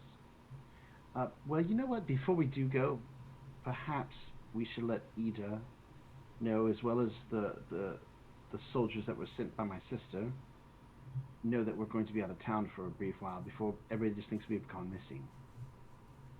I'm pretty sure Ida would be very upset if she didn't know what happened to you and you just magically vanished. Literally, magically vanished. I mean, that she would be. But she realizes that's a possibility of what I'm doing. But possibility or not, we should still let her know that we plan to be out of town for a little while. I think we also might need to meet up with the men, people that your sister sent here, because, we just kind of told them to wait. All right. Yeah, they're all elves, by the way. They're not. There's no humans. They're all elves. Let's Real take men. care of... Let's take care of anything we need to do in town, and we'll take off tomorrow morning then. Sure. Yeah, Okay. I think that might be the brightest. Plus, that gives me more time to see if there's anything on these symbols inside the soul. I might be able to catch a few fish for us too, to eat. If you find any fish with arms, bring them to Morcant to confirm if they exist or not. Oh, and then we can send them to the taxidermist to get them. Oh, The taxidermist would love that. oh yeah. I mean, we know he likes making cool animals. He might even do it for free. You never know. I mean, that's a once in a lifetime opportunity. I mean, yeah. Who would say no to a stuffed fish with arms? That's prize would. gift in there. Now, that is something to put on your dining table. That is a conversation starter, I must say. Have you seen my armed fish? This is the real thing. It's not food. You shouldn't kill an animal that you're not going to eat. We're just kidding, my friend. And even if we killed it, we still would eat the meat inside. Of course, you know. We're just also fancying up the corpse so we can make dinner conversations later. Now he's just contemplating what that would entail. If that fits within his ethics. Anyway, There's always a loophole. There's always a shall loophole. shall we meet up at the Soul or at the inn tomorrow? Yes. Let's come to the inn, Morcant. You know the food's better there, so just come to the inn. The food is better there. Jeez. I mean, Soul's okay. It's just, sort of bland. I'm not knocking the Soul. I mean, they do great with what they have, but the inn specializes in making meals for people, so it just... I assure you, we make more meals for people at the Soul. But yeah, I'll meet with you at the inn tomorrow then. Let's go back. All right. If you don't mind, Morcant, I might stop by the Soul later just to see if I can find anything about these Fey symbols, unless you and Ida want to look into it for us. By all means, stop by, then utilize the library at your discretion. I mean, how well do you think you and Ida could find it, though? I have a drink that's calling my name. Yes, I'm sure you do. Yeah, we can look for it tonight. There's a couple of things I want to check on in town before I go to sleep, though. All right. Well, let me know if you and Ida find anything on those symbols, Fey symbols. And I think I already sketched it. We did already sketch it. Yeah, there's a sketch. Yeah. There's a rubbing. That's how she found the information, was based on the sketch. Yeah. Yeah. You made a rubbing. Yeah. Well, let's head back. Eslo, Dwin, shall we go get some drinks and celebrate our victory? Morcant, are you sure you don't want to come? I really want to check on the artists in the tower and in the jail. We could go with you for that as well. There's no harm. Yeah, All right. let's go. I I wouldn't want to mind see how seeing they're this. doing as well. Yes. How are you going back? Through the cave and Yeah. up through the thing again? Yeah. Mm-hmm. Quickest and easiest route there. No hard to use. Okay, so you go back in, come up, you go to the tower. And at the tower, when you get there, the guards, they let you in, obviously. And there go the artists are all sleeping. They fell good. asleep. I mean, all of them at the same time. That's a totally normal thing that happens. That's not happened. I haven't seen them sleep yet. When did this happen? Yesterday, end of the day, like about the time that you guys had the battle with the guy. Oh, really? Yeah. Interesting. How I feel bad. What That about means they were- what about the ones with the multiple souls? Can we go visit those? Are these those guys, or are we talking about these are the other ones, right?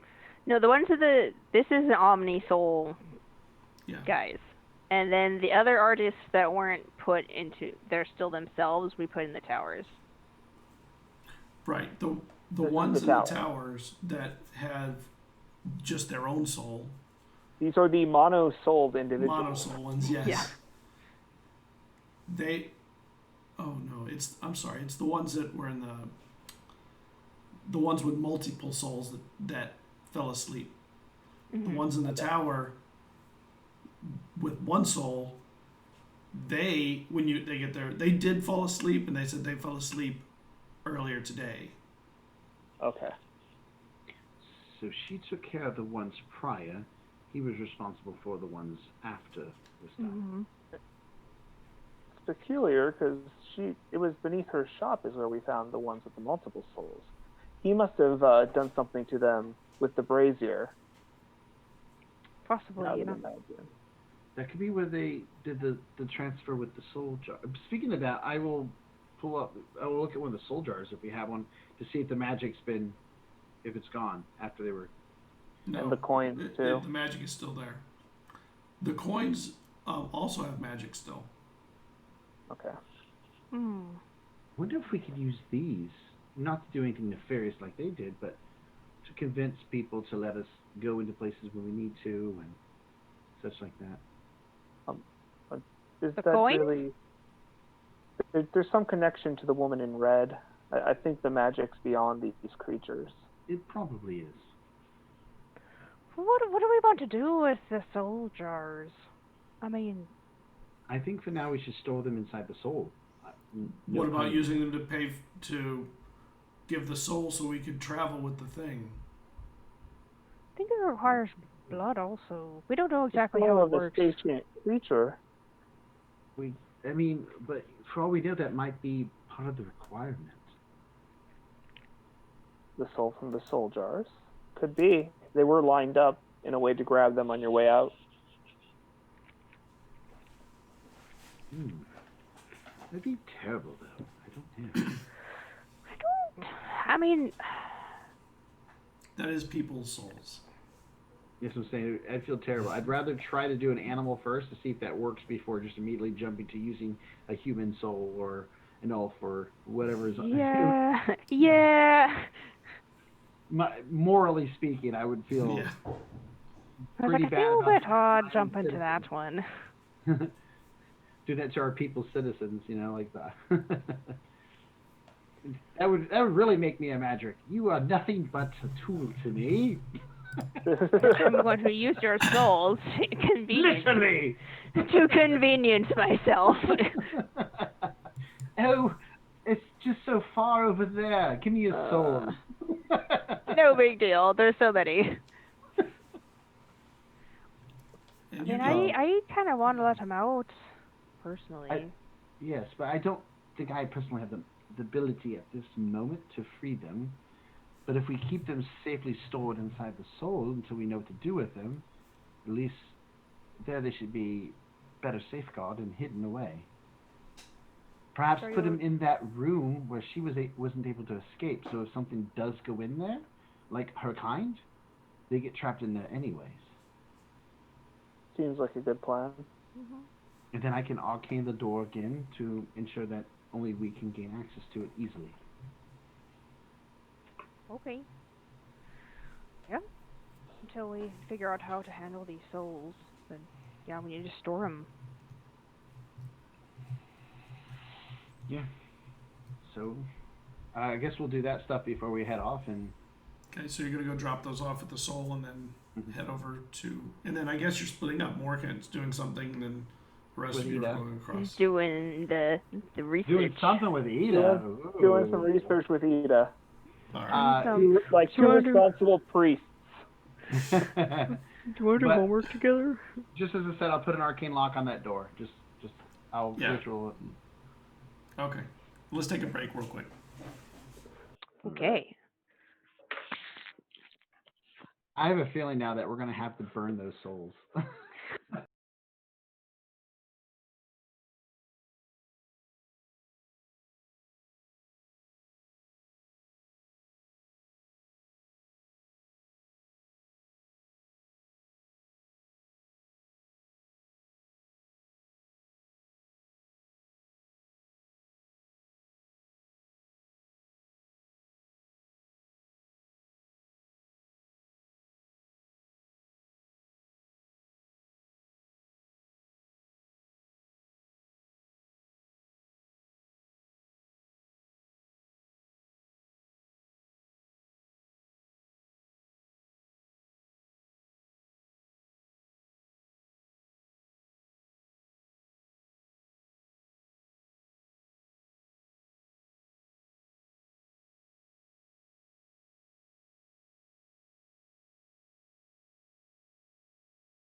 We are back.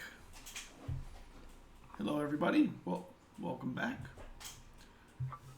And we were when we took off for the break, everybody was heading to do a couple of different things, kind of covering some loose ends. I think Morkant was going to go do a little more research, and Eslov, Caradwin, and Vesrin were going to go to the hotel or to the inn. Yep. Hotel. Back to the inn. So Work's never done for the priest, but the rest of us are like, party! hold on, I gotta open my door real quick. My dog's got to get out. What are you having, Twin? Probably just some Merlot. Yeah. No, I don't drink crazy now. Sort of past that stage. No, I just like a nice glass to wind down. When you get into the inn, you see one of the chevaliers is at the bar. I will walk over to the bartender and I'll put at least one gold down and say, this should cover his tab, and if not, let me know and I will pay for the rest. And when you get to the bar, you see that it's Alban.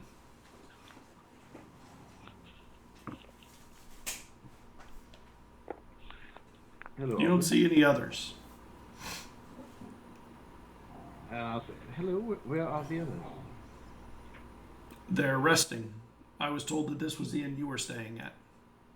Yes. Did you need to speak with me? I did. I'm having some questions in my mind about asking you something. First off, Rotha has been concerned. I guess maybe her letter talked about that, I'm not really sure. But isn't the Furbolg you're traveling with, wasn't that one of the musicians at when your mother ascended? From when your mother ascended?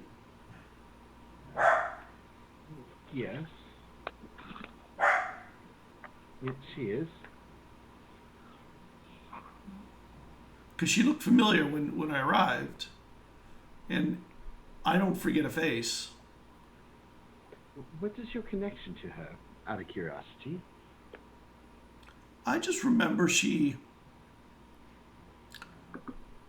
stayed a little longer than the other actors and singers and whatnot. And when she left, I don't know if I should be saying this. No. I give you permission to speak freely. Please do so. I think I saw her one time outside the city by herself, almost a year after that. And there were no musicians left after that. And I think she may have been staying close much longer than any of the other bards, what have you. Close in what sense? And she had given me some very kind words when I was there that really did make me feel a little better about the ascension. I don't remember what they were, but I remember she was the one who gave them. So it just burned in my mind that she was there for so long. It seemed like maybe she was hired by the family to stay and kind of console for an extended period. And I thought that was very, not only nice, but a kind gesture on her part. I've only been traveling with her for a short period of time, but from what I've seen, she's a very caring individual.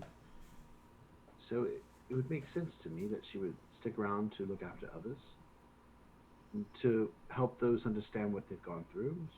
She strikes me as the kind that would do that. Karen, when you see him up there talking with Albin extra long,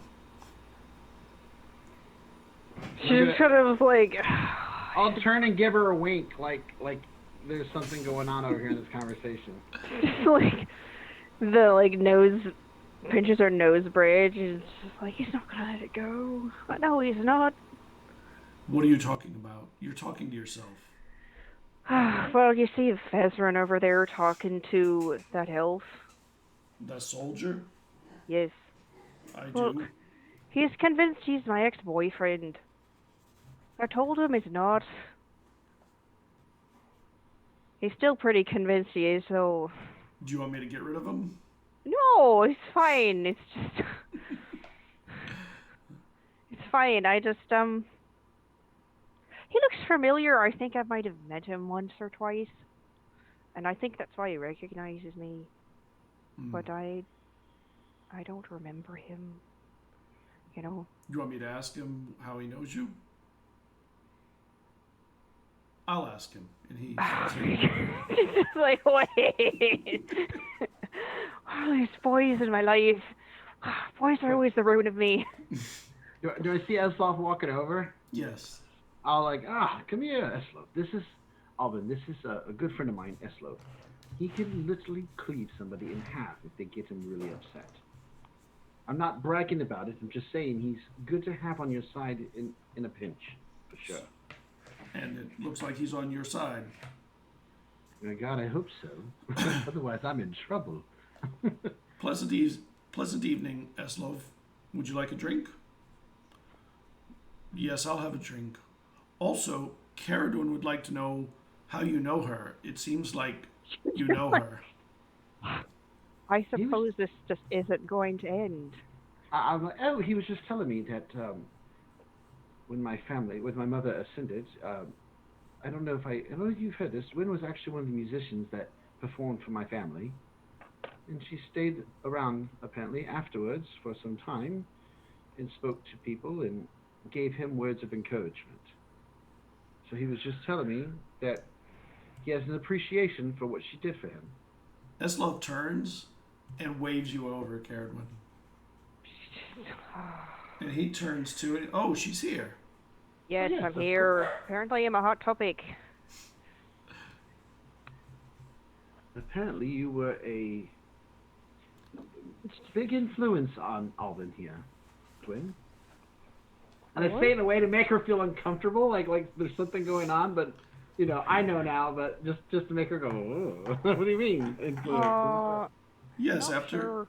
after the ascension of the madam of the house, you gave me words of encouragement that for the life of me I can't remember at the moment, but I totally remember you were the one that did it. And it really did help me feel better about what had happened.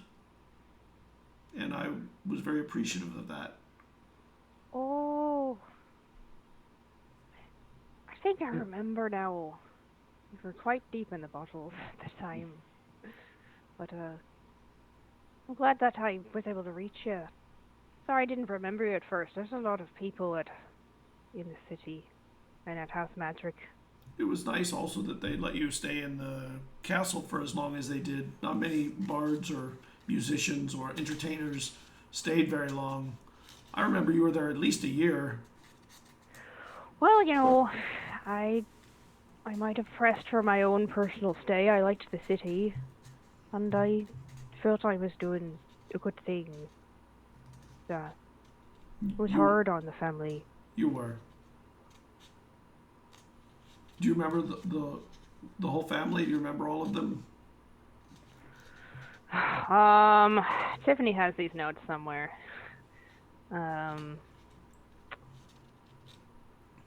Because he has... Where did I... Okay. It must be in my Google Notes. Well, I remember that Vesrin was very young. You have He some older was. brothers.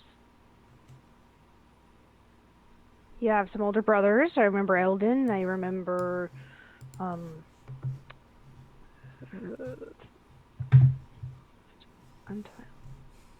notes. Maybe it's this one. Ratha. His older Ulrin. sister. Ratha. And I remember Ulrin. Mm-hmm. Yeah. And I remember your father. She looks at Vesrin. He's an intense person. very. And of course, Ilyana, his twin sister. Oh, right. Okay. I'm gonna put that down right now. I can actually send you my. I just wrote down like twin sister because I like didn't catch the name. Ilyana, Ilyana. What'd you say, Morkant? I think you were muted. I'm sorry, not Morgan. I mean, Vesrin. Oh, I was saying that I was going to send her my character PDF so she can get my family information out there if she wishes. Yeah, send it. And probably more organized than my notes. It's in the Myst players only. Just so you know. Okay, cool. Obviously, you don't have to read too much into it. You can just look at the family ties. So. Yes, you learn a bunch of out of character stuff about me. his older brother changed after that. Yes, there was a time before that he was. What's the word? He was good. More connected to the community and people. And after that, he really did take that hard, and he changed in ways that he still hasn't gotten out of, to be honest. And he takes a drink. You can see he's been sitting here drinking for a while. You know, I remember as a child, Eldrin used to protect me and teach me how to be kind to others. Mother gone, you're right, he changed. He's got a strong personality now. Alred also has a strong personality, just in a different way, I suppose. He's very smart. He sees everything that goes on in the household, that's for sure. Well, they all have strong personalities, if you ask me. Kind of like I as veteran. Did you get to spend any time and build a relationship with anyone there too? Well, I spent time with all of them. Yeah. Just you're a good person. Very good of you to do that thing.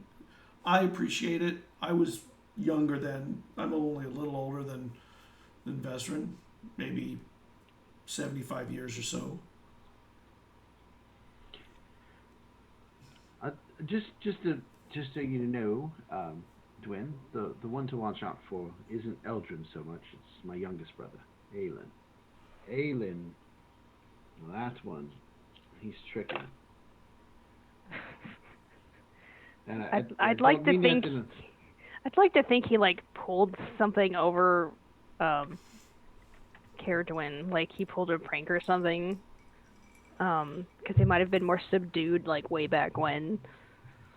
But yeah, why not? Yeah, why not? Oh yeah, he stole my knickers and hung them on a pole. I had to fetch it in the morning. The sneaky brat.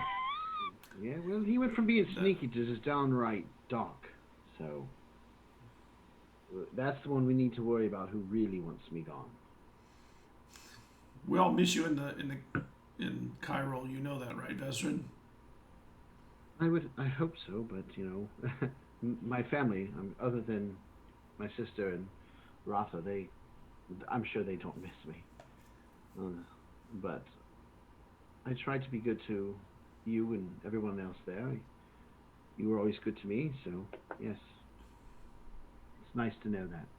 So how did the two of you meet? Did you meet? Do you remember from the time of the Ascension, and you came together and here? You you made contact so that you could reconnect? We Literally ran into each other on the street. pretty much. Yes, I wanted some help on a history project, and after asking around, I found out that Vezran would be a good helper on that project. And so we sort of threw our lot in together. That's how I wound up the way we are now. So, how is the family now? Well, the father is usually out to sea trying to. I mean, personally, I think he's trying to not remember the family. That ascension. Still grieving, I see. You could call it that. I think that he's using the sea as a way to avoid grieving. Denial is the stage of grieving. Oh, I wouldn't know anything about that. But the other boys, all of them except Vezran, have sort of given up on life. They don't meet any ladies. They don't think of marriage and moving forward with their lives. All they do is think of schemes. And you can tell he's a little drunk. To be fair, after my situation, I have not sought any companionship either, but I haven't given up on life, that's for sure. Well, what's wrong with you then? You're free of that place. You can live a life. Yeah. You know, Well, he's doing good work here. Are you two together? And he reaches around the two of you and brings you close around him? No. For me, there will only be one, and that ship has sailed, so to speak. Oh, I'm sorry. I didn't mean to bring that topic up. No, it's okay. It is what it is, you know? You say goodbye to things you can't have, and you move forward. Caradwin, you may not know this, but he was in love once. And it was for real. Vezran just takes his ale and just... She just sort of leans on the bar and looks at him. And the family was so embarrassed they called her the shame of the family. It was disheartening. I mean, I don't know how nobility make decisions on what's good or bad for each other, but that was true love. And it was destroyed by his own family, and all of us in the castle were so distraught over it. We're really sorry. I'm so sorry for you. And he reaches around you and he hugs you. I take it and thank you. I think with that, I'm going to head upstairs and study some notes on what we found today and prepare for tomorrow. And Eslov goes, yes, I've had enough drink. I'm going to get rest also. You're going to stay with me and have another drink or two, right? Sure. It's good to have you here, Alvin. Just so you know, I don't know if you'll remember this in the morning, but we may be out of town for a short while, but I basically would like for you to work with Elder Awok. He's a birdman, a Kinku, and the captain of the guard until we return, if you are okay with this. Terrific. Thank you. The men are happy to have a night of rest. They deserved it after They do. our arrival. Have a good night. Yes. And Vezran will get up and just quietly walk upstairs, clearly Eslov will head up too with you. pondering about the life he never had. So, I will play with my bird a little bit, teach him some tricks or whatever, and Okay. then head to bed. And So what are you drinking, Caradwin? What are you? Anything stronger than a wine? She'll break down and get a scotch. Just like, give me something hard. And he brings scotches over for both of you. And he says, "To love." To love. And he drinks. For you. And you drink casually with him for a little bit. And he looks at you after a while and he goes, "Your secret's safe with me, you know." And he downs the scotch. How is he?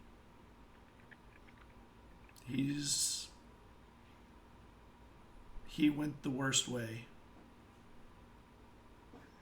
She just pours another scotch. And he looks at the bartender. 2 more. And they bring him over. "I know you must be drowning sorrows the way that I'm drowning, spending my life watching that family fall from what could have been something great. We appreciated when you were there. You know, not only me, but many of the people that were there appreciated how you were with them and him." Well, I like to think I did something. You did everything right. Veteran shame is probably what put an end to what else could have happened there. I hate calling it that. I don't really know what else to call it. That's just what it goes by. It's a terrible term. She'll just sort of look up and at like, meaning like towards Vezran in his room, and just like, yeah, well, I certainly know how that feels. Well, if there's anything you need, just let me know. I'll be around. I'll probably be in town for a while now, since whatever's going on is going to need the Chevaliers. And he kind of slurs through the Chevaliers. It like comes out sort of sloppy. Chevaliers. Well, no, I'm good for now. Okay. I don't think I'm ready to face him. Does he know? It's not where I am.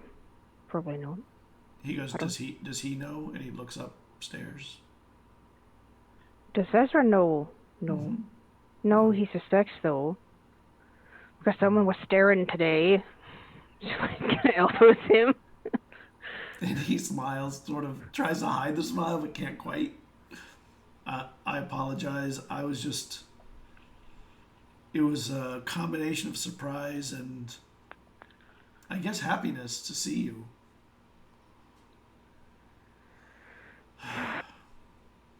It was really good seeing you, Caradwin. But I do have to get back. I do have soldiers I have to make sure they don't just drink themselves to a stupor like I did this evening. She just looks at her drink and finishes it. Yeah, I should leave before I dip myself under this table and drink everything under the bar. We'll have time. We'll have other time to get hopefully better reacquainted. times. All right, well, I'll see you around. Good night. And he sort of gets up, kind of catches his weight off the bar, and he kind of starts heading to the door. And at the door, he tips his head. Evening. She'll just go up to bed too, like a little woozy, and then just like she'll go over her notes and. You can't really see them clearly. Yeah, she'll try to go over her notes and then be like, I had too much whiskey, and then just put them down and just flop on the bed, defeated. Today was long. So what happens with Morcott and Ida now? All right, back in the soul. What? I just love getting Brandon all around. Mother, every time, bring it back to you. Morcott, you get to the soul, and Edith's there helping out with everybody. She doesn't see you come in. Her back is to you when you come into the soul.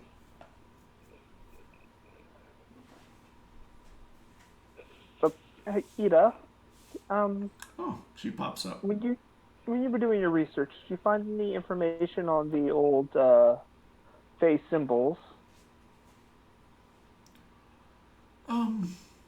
There was a little bit about them, but some of it seemed indecipherable. All right, I guess I'll go take a look over it. If you care to join me, let me know. I'll help. Of course. All right, I'll She see you makes down sure there that- whenever you're free. Yeah, she finishes up what she's doing, and you get down into the library, and you look into the information on the. Actually, you tell me what you're looking up. I want to make sure that I'm saying the right things.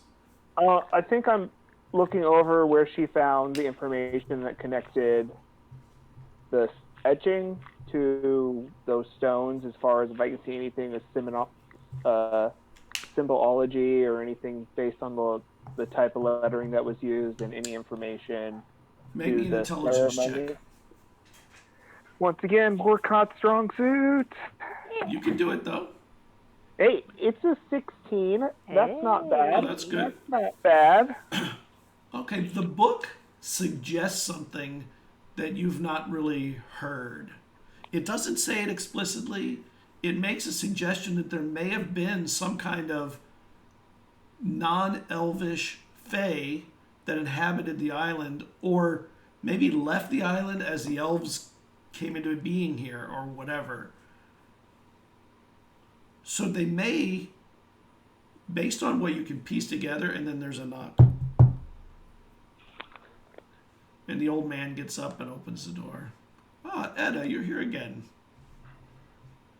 And he opens the door, lets her in, and he goes to, I'm gonna... Diver didn't take the drop. Huh? Diver's not sleeping right now. He didn't take the drop or whatever it's called. The Aponia? No, Diver, the old man. Oh, yeah. Okay. Oh. Oh, no, he's sleeping. You're right. She just comes in. Yeah. Oh. She just comes in. That's funny. The comment in chat was funny. Markan just says goodnight with a handshake. That was good. A hearty one. A hearty handshake, right? Even Eslov is laughing at that. His pig's been laughing all night. So she comes in and she's like, have you found anything yet? A little bit here. It speaks about a pre-Elven time. When was there a pre-Elven time? I'm not sure. It's a very faint reference, and it might just be alluding to it. You've always been better at looking through these old things than I have. Oh, that's not true. Kind of show her what I'm seeing and what I'm thinking and why I think it means that. And she comes around and starts looking at it. And she, leans a little towards you to get a good look over the book. We lean in over the one little light. The candle. Yeah. I'm sorry, not a candle, a lantern. It's a lamp. Yeah. Have Whale a oil. shutter, a little shutter on it.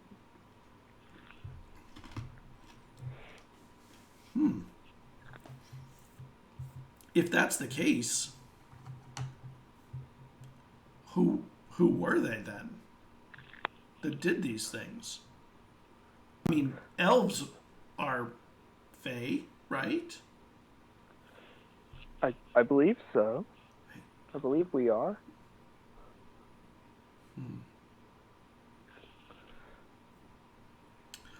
So, and she goes, I found that symbol here, but I wonder if there's any symbols that are similar in the ancient writing that Carowin knows more about that match it better than this. If it's that old, maybe it's Maybe I the mean, Fae have taken it from something else, or not. I don't really know. She knows I more about that than I. the only other records I can think of anywhere in town that would be older than what we have, maybe Awok has something in his cellar. Oh, well, when he returns, we should definitely ask him. He's got a lot of books too, and he has the books Yes, that the Aponia doesn't even like having in the soul. yes, I know. I've heard many a tales. I may be taking off for the next couple of days. If you see him, if you could inquire. That would be wonderful. I would greatly appreciate it. Yes, I could check in on him from time to time. Oh, I mean, we don't know when he's returning, do we? It's hard to tell. The roads are snowed in. Traveling isn't exactly an exact science. And he traveled with Kian, right? Yes, and many of the children trying to get them to family throughout the island. Yeah. I mean, the good thing is, many of the children are starting to find, not many, some of the children are starting to find families to take them in, and it's starting to People thin that. people do generally adopt the children of the ascended. It'll take time, though. There's just so many. Yes, It, it's not like previous years. how did you feel about that? Do you feel that the ascension, when it's big like that, is like, I don't, that doesn't feel good to me that the gods would do that to us. It never felt good to me. I think most people here in the soul know that. It seems like something that, if the gods are good, they wouldn't do to us most of the time, very, very often. And they don't do it frequently, but when they do it, it seems to be so many. According to the records, nothing like what happened this year. Oh no, nothing like this. But it's pretty horrific, even if it's just one.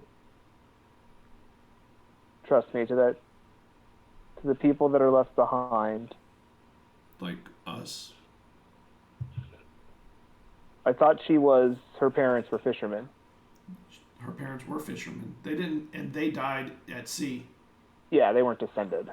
Okay. No. Yes, people like us. I mean, mine didn't ascend, but every time that there's an ascension, I have to see it, and I have to see all these people go through these terrible things. I mean, it's just been the twice in our lifetime. Yeah, but look how many. Yes, horrific. It's a good thing you and the rest of the soul are here to help take care of them. I'm sorry I haven't been able to be around. You're doing important work. The Apania has given you trust in ways I've never seen him give to anyone else. You know, he thinks of you like a son, almost. Perhaps a son that he treats a little badly, but still a son. I doubt that. I just think he feels the need to keep me on course. You do question a lot of things, you know. So I think that's healthy. I think that's what's made him trust you this time.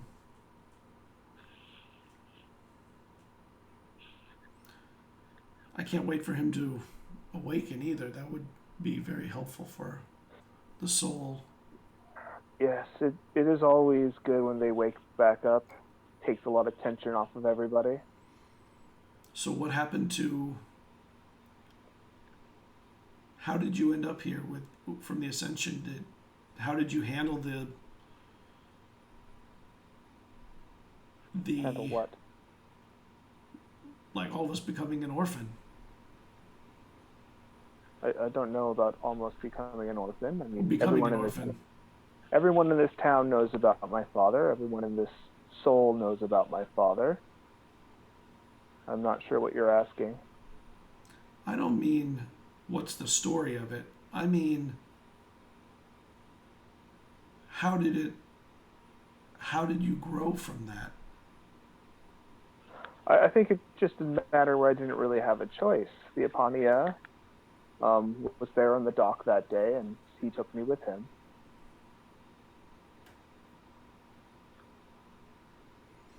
When I ended up here, I cried for a month.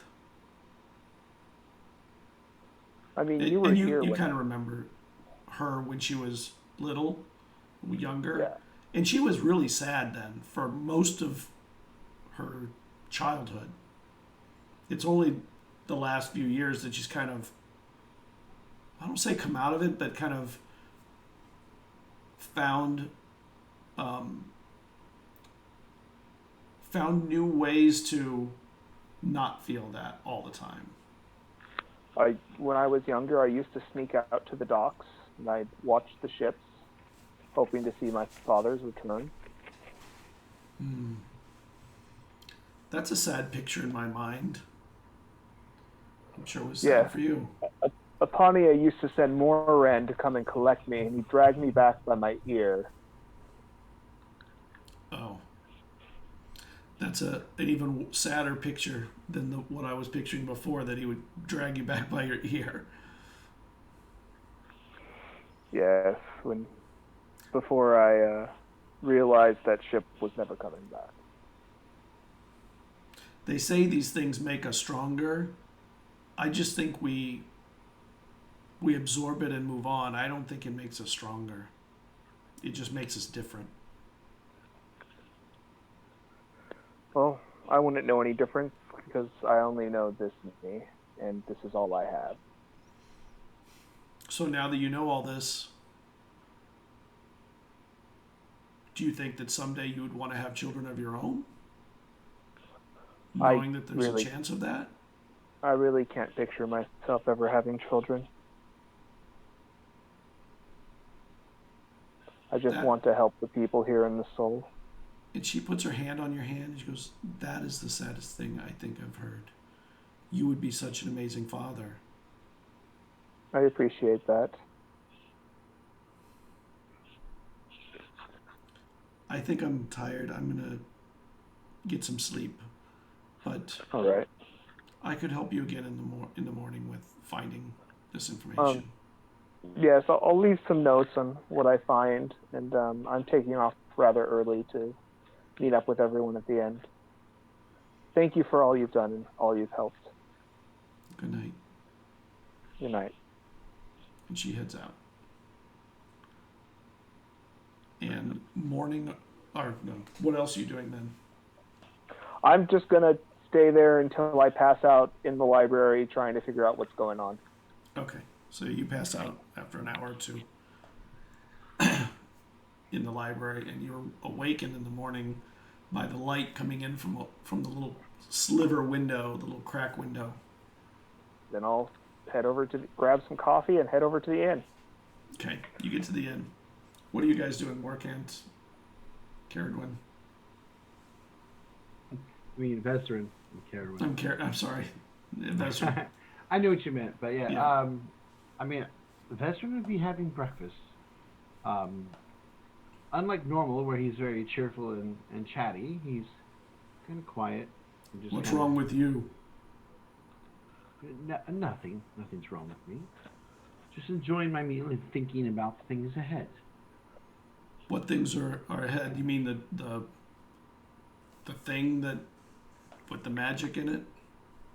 Yes. That's what I'm thinking about at this moment. Are you sure you can trust that magic?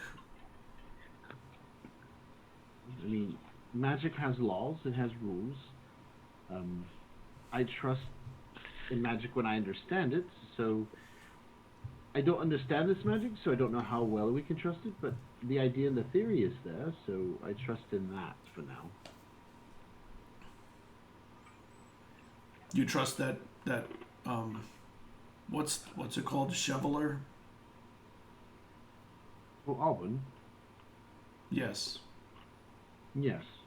He was always there for me and my family. He's a good man. An honorable man. He can drink good. That I like.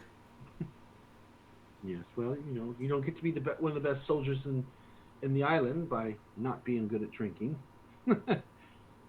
So, Oh, that's a requirement. That makes sense. I mean, look how good you are. You're one of the strongest warriors I've met.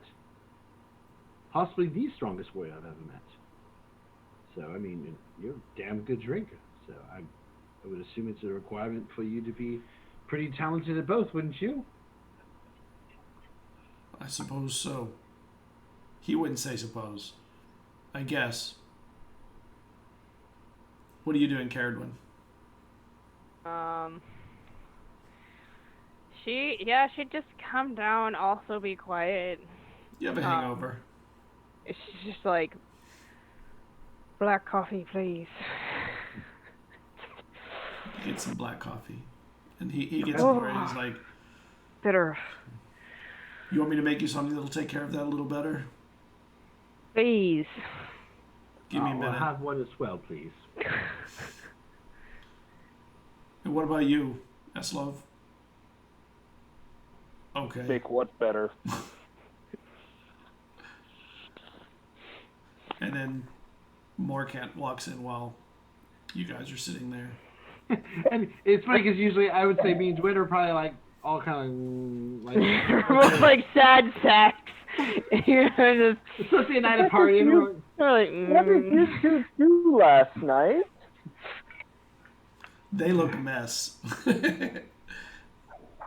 Too many drinks and too many memories. Did you find anything? Yes, I found out and spew any information that I have to them. Okay. Guess I'll have to look back at my notes again. Can you see them? You know, it's starting to. Maybe in an hour. Give me more. After some coffee. After some coffee. But I might have missed one. It's pretty. A lot of languages to compare it to, but it's most likely ancient Elixian. Even with the. Go on, it's nothing important. Awok does have some old text in his basement. If you wanted to try and see if there's anything there that looks interesting before we go. I don't know how. Yeah, I think we should try giving it a go. I'm honestly for breaking into his house again, just to look at his library. I mean, at this point, I don't think we have to break in. We were able to gain access before, so. Oh, well, we could just open the door. And some drinks arrive. And they're big and tall. They're red. They have like some kind of a spicy pepper stuck in it. And the top of it sticks out. This will get you going. All right, just. Going in what way? To the bathroom or through my day? It'll clear up your senses. Wake you The up Bloody more than Mary coffee. breakfast. It's some version of the hair of the dog. I was thinking it was going to be like a prairie oyster. Vezran will hit it. Wow.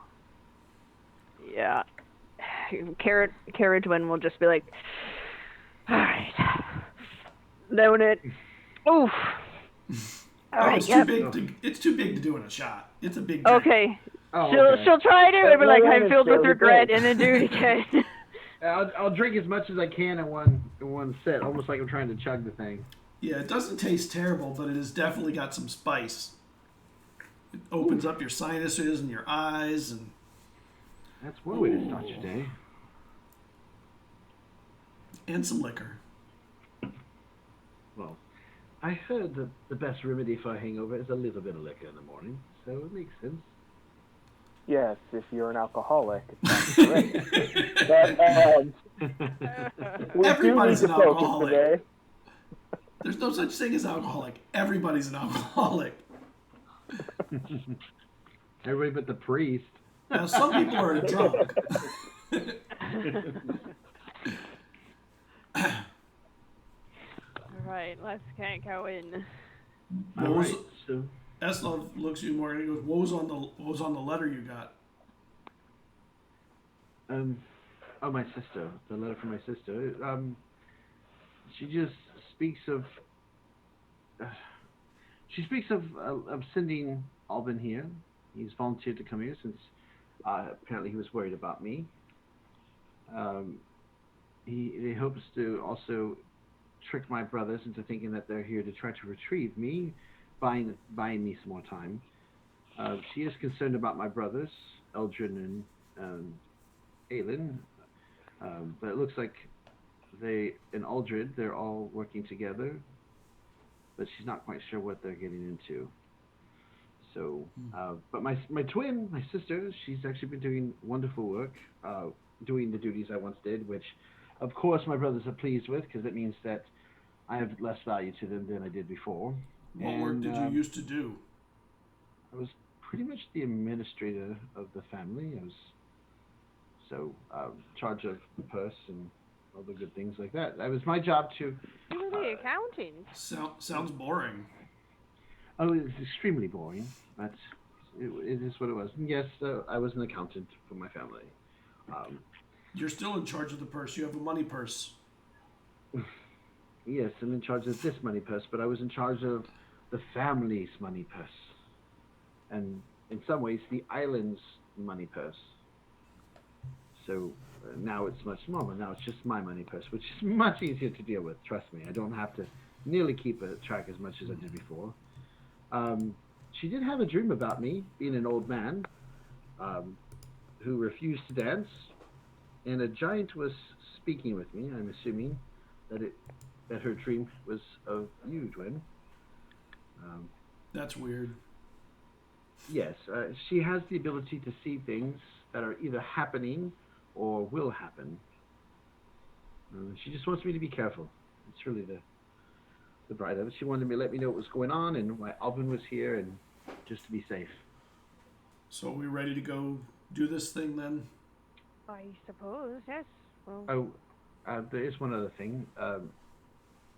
She feels like there is something dire coming.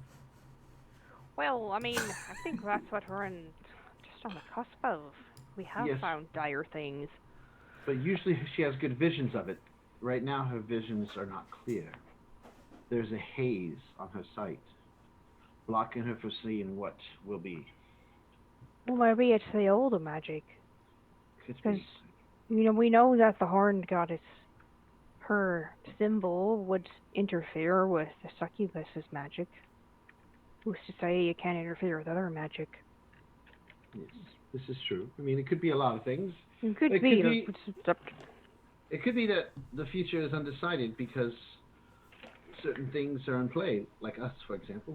Maybe there's certain things around us that is preventing whatever fate to go one way for sure to happen.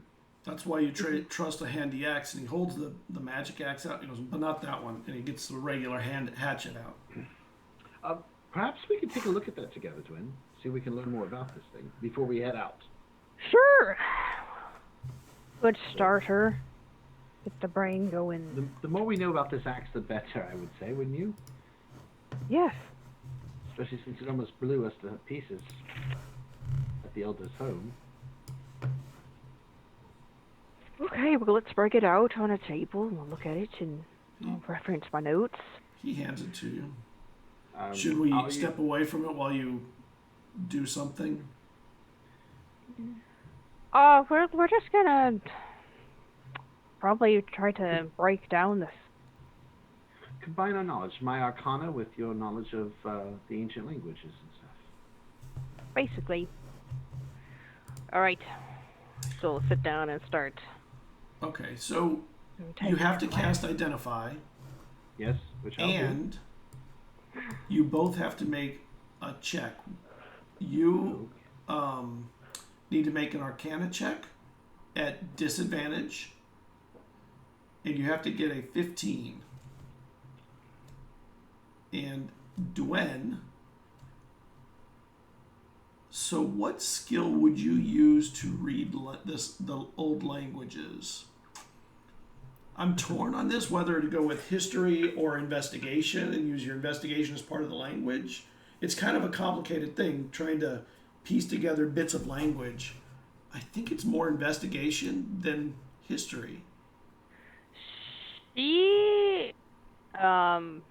she's like a pattern learner, if that makes sense.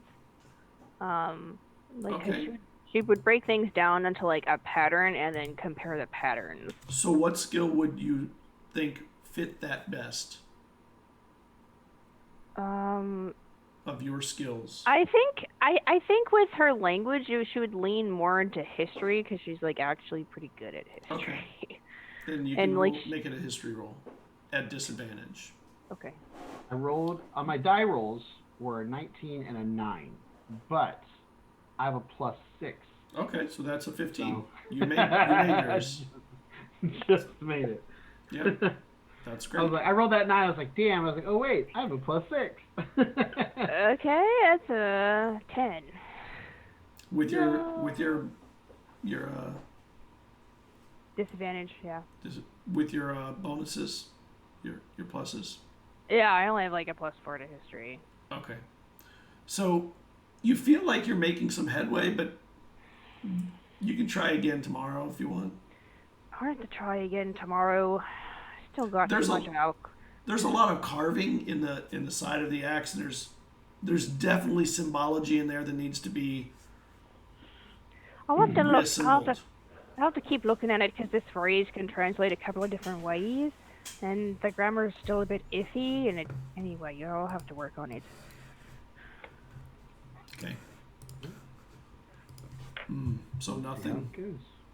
Nothing now, but I don't think I'll use it now. All right, so let's head out to those stones and catch ourselves a hunt. Okay. You head out to the stones. You take the route, I guess, through the cave, right? Mm-hmm. Get out. Okay, bro. And you're out there in the snow.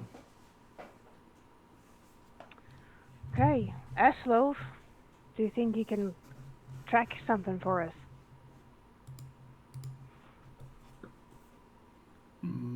I can track something, yes. What do we want to track? Well, what do we want to eat? I don't wish to eat a bobcat. They're pretty gamey. It is what whoever used this last used. Okay, what did they use? I thought it was a fox, but I might not It remember. was a link. A lynx? Okay. Yeah. An animal will be fine. Yeah, okay, we can do a lynx. Eslov can't seem to find tracks or anything of a lynx. And you notice that a couple times you've crisscrossed paths with things like maybe deer or something like that once or twice, and he just ignores that as he's looking for the lynx. Perhaps when I see something there, perhaps we can go with deer or whatever else we can find. Yeah, Let's give it a go. we found some tracks, so we'll follow Oh. these deer. Okay. How are we gonna kill it? Does anyone have a bow? I have. I mean, he can shoot it with magic. I can throw my spear. You have a javelin. Okay. So I think between us, we could probably figure it out. Let me see what he's got.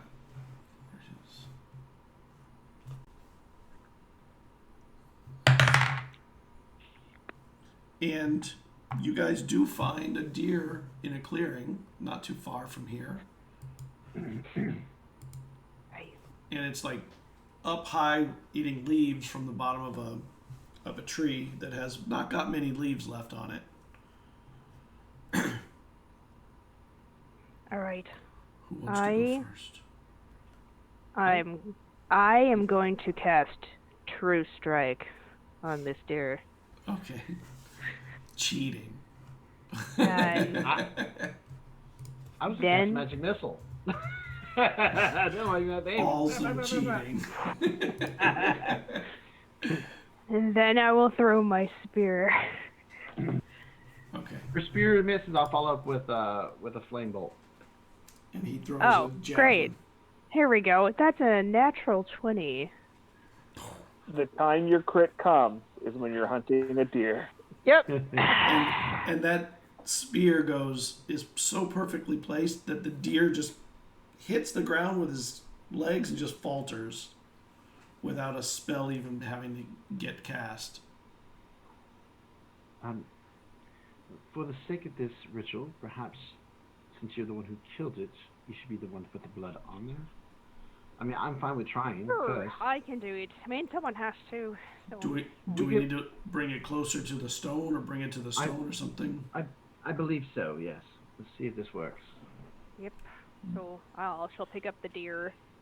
I'll put my hand in the blood first, only because I don't want you to have to do it if I can do it. I'd rather, if it goes wrong, I'd rather it happen to me than you. I'll give a little guidance. Okay. Just in case. And you get back to the stone with the deer. The deer was dead almost as soon as it was hit by the spear. Or as soon as it was hit by the spear. And at the stones, Eslov gets out ahead of you and clears them off or whatever. Now what? I said, for starters, let's have everybody stand inside the circle around the stone. Perhaps we should all put our hands on it. I don't know. Just to make sure. She has the deer on her shoulders, by the way, just like this. Yeah. I'll say everybody hold hands and then somebody put their hand on me, and I will take the hand and I will say Arethusa, and that's where I'm going to be focusing on, and I'll put my hand on the stone and see if that'll work. And you put your hand on the stone with link hand. You mean with the blood? With the blood on it? With the blood on it. And you put your hand on the stone, and the stone's really cold because it's icy out here. And the wind in the area dies down, and it just becomes perfectly still. The breeze just goes to nothing. The trees, the shaking of the leaves stops, and it goes to nothing. And you hear a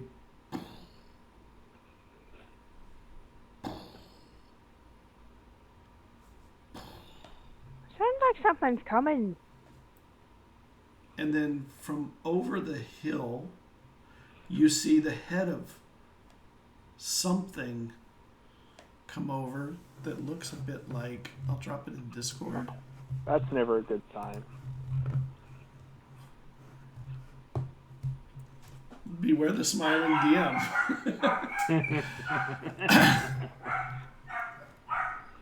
Oh, sorry, my dog's barking. You see my own shirt against me. It's just a Trask, don't worry. No big deal. I mean, you are third level, jeez. You just summoned a Tarrasque. 3 whole levels.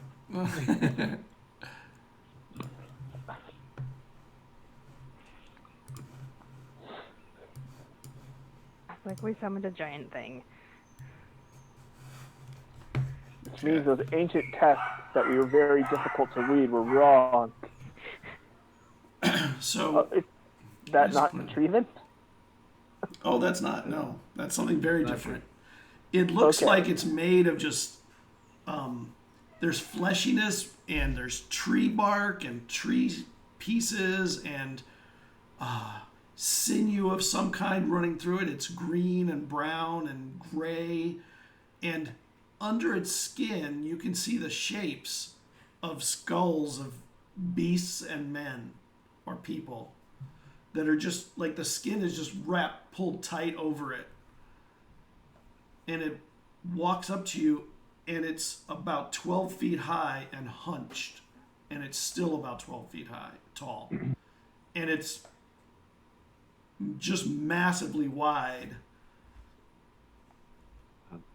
It doesn't say anything to you, and it stops right outside the ring, looks at all of you, takes another step forward while you're in the ring, and it steps into the ring with you, and suddenly it's very tight in this space.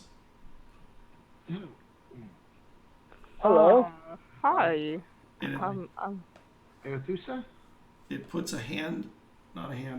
like a limb out that has tendrils like hands. Soul. I put the deer. We'll like give him the deer. I'm like, deer? And it takes the deer and it sort of absorbs it into itself.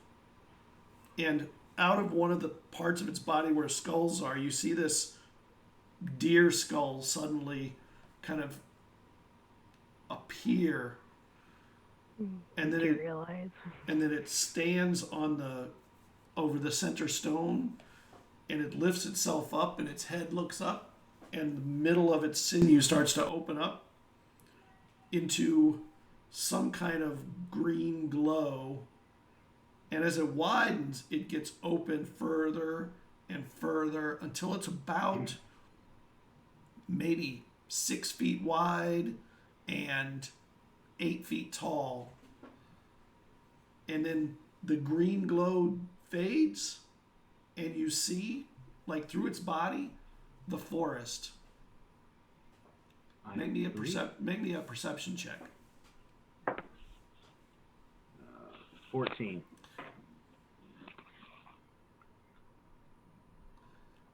The forest. Go on. Do you want us all to make perception checks? Yeah. Oh, I want to know okay. who notices this particular. Mine's detail. 16. Okay. 11. All right. All of you notice that the forest that you're seeing is not the same as the forest on the back of the beast. This thing. It looks different. Like where it's standing, there's the hill behind it. So it's just snow, and yet now there's a forest inside of it. I want to look up and ask every DM's favorite question. So what's your name? It doesn't say anything. Then I'll start walking through. Yes, I think this is our portal.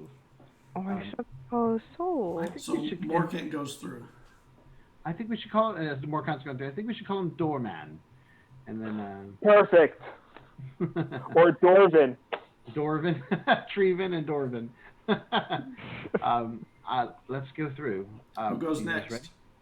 ready? I'll go next. And you start to step through, and you end up on the other side of it, on the hill. Oh, it was only one per soul. Okay. It looks like we need to kill... Can he come back? Probably not. Well, Vesrin didn't go... Vesrin just sort of stepped through and ended up on the other side of the creature. Yeah. We're saying about Morkant, though. I think she's saying, can Morkant come back through before we go through? Scott will deal with me in a second. Quickly, is there any bunnies? Is there any rabbits or anything around here? Birds or anything? Eslov reaches his hand in, and he climbs through, and he ends up on the side with Morkant. That's shaman magic again.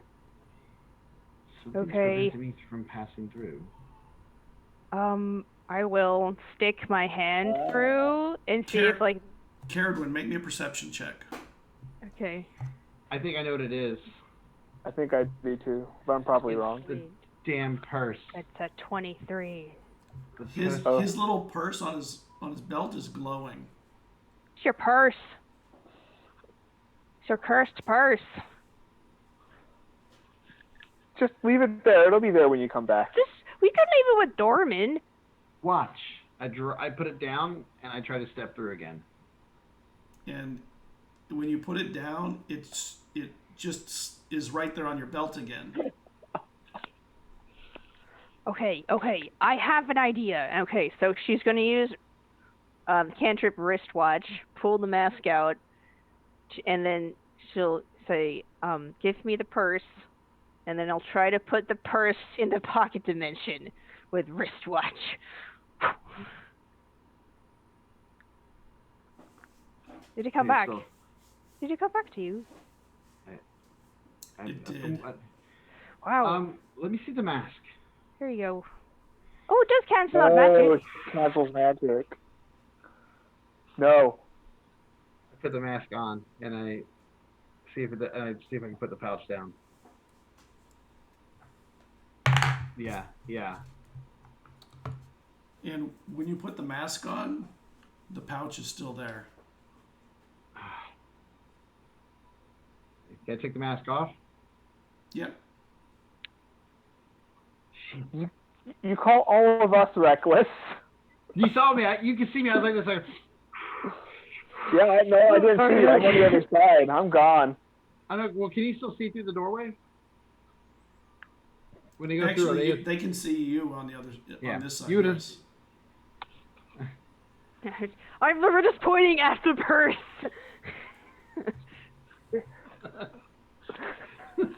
I'm like this.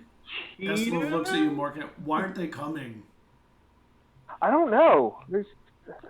They always silly and talk about people and stuff. They're just gossipers. And I'll take the mask starts and put it waving back. at you. She'll take out one of her notebooks and write in it, telling them like, Veteran can't cross over because of his purse, and all it's up to them.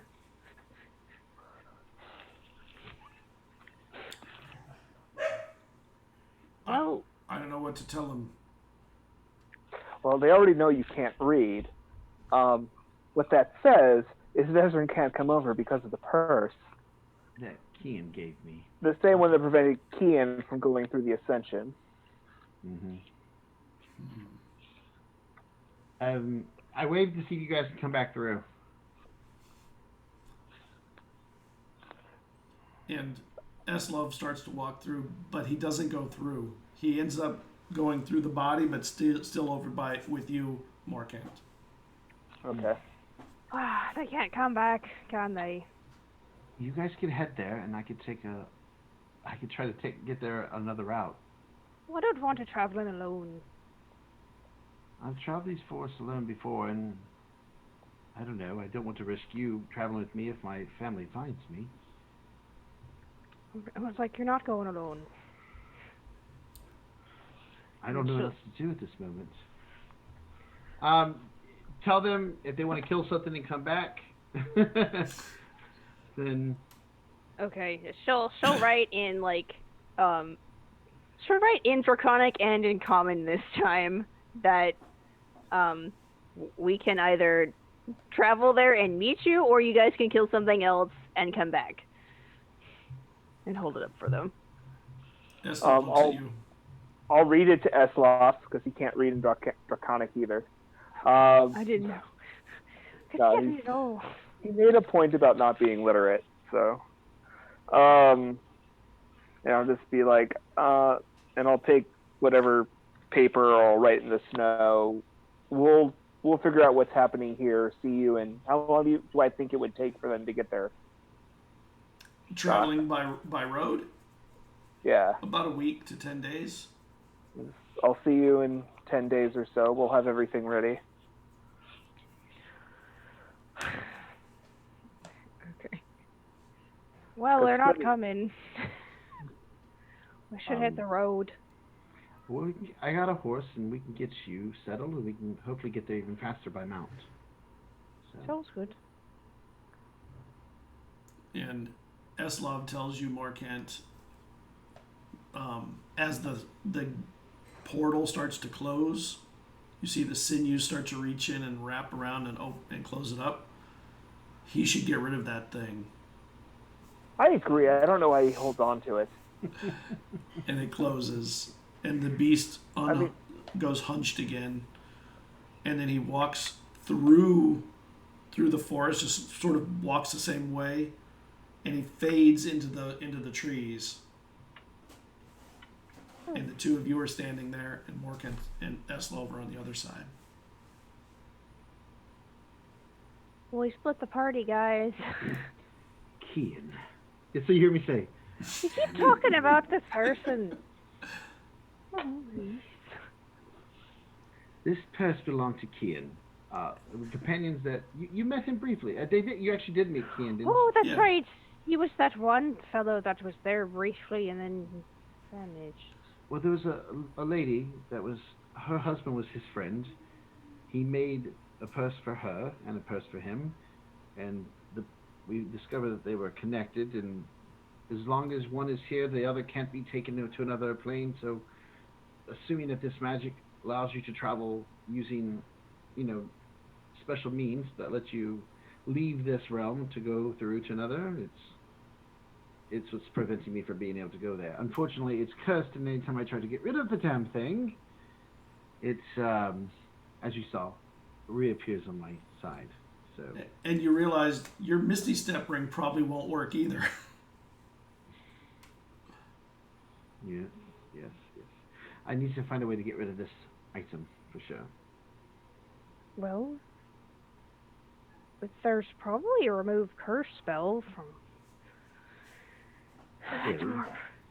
Yes, well, perhaps, but I don't have access to anything like that right now.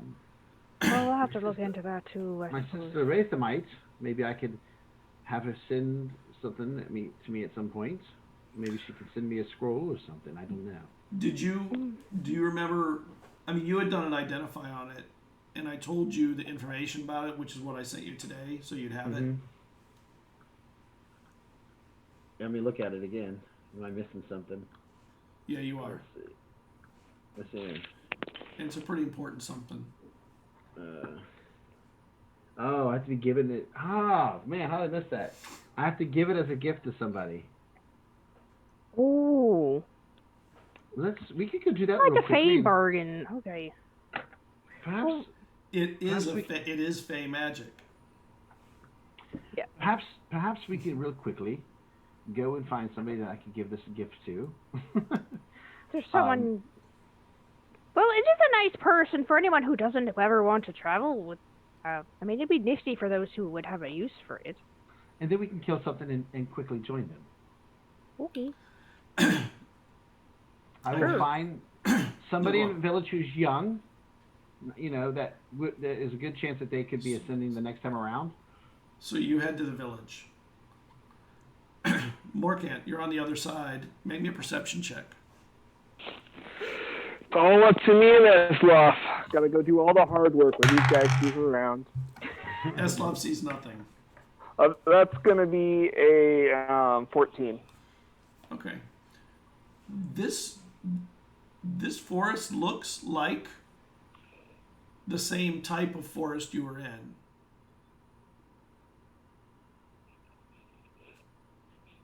Do I see anything that looks like water or No. construction of any type? No, it's just trees and snow. Trees. Yeah. And it's early in the morning, so there are no stars to ask Eslov which way is which. Correct. I I mean, you have the sun. You know where it is. have the sun. I know about what time. So could I assume which way is the coast? Based if I believe that this brought me near where I thought it brought me near? Yeah, you would know that the coast would be north. And I could assume the direction of north. Yeah, it's morning. You know where the sun is, and you can tell which direction would be north. I believe if we head to the coastline, we should be able to find a road. Okay. Shall we? Let's do that. Let's And go. you travel north from the area, and it's got some kind of hilly areas, and they go up and down a couple times from hills. And as you come over one hill, you see a little stone home, and standing near to it, you see a dwarf standing there smoking a pipe, looking at you guys as you come over the hill. Oh, thank goodness! Hello, sir. He's in the you're in the distance, but he's I'll watching you wave as you come very up. friendly. He doesn't say anything. I'll head over to him.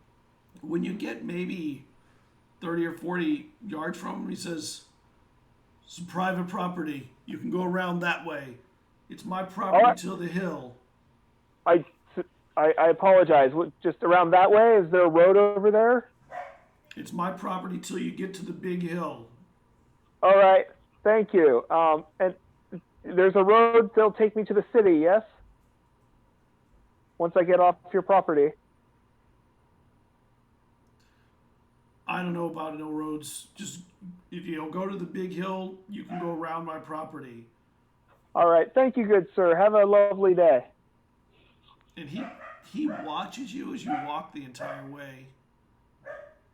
And I'll periodically wave. And this is where we'll break. Hey. Oh man. He's friendly.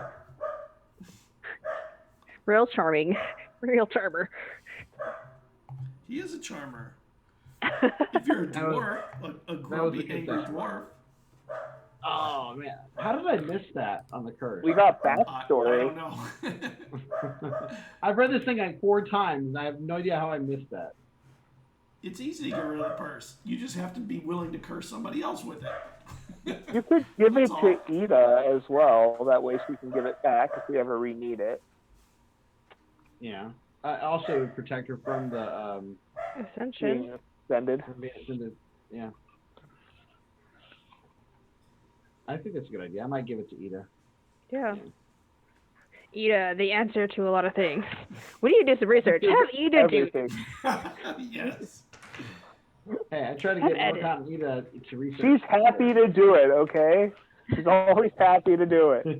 For one reason or another. For you. The monster the he created. For the group. Let's be honest. She cares about all of us, but only after she cares about you. So. That's a good way to put it. All right. Thank you, everybody. We can go chat at that. Let me just hang up on everybody. We will see you in a week on Saturday. We'll find out what happens with this curse. If they're willing to curse people, maybe give away human souls. I mean, that's maybe out there on the table too. Good night, everybody. It was great to have you here. Bye. Bye.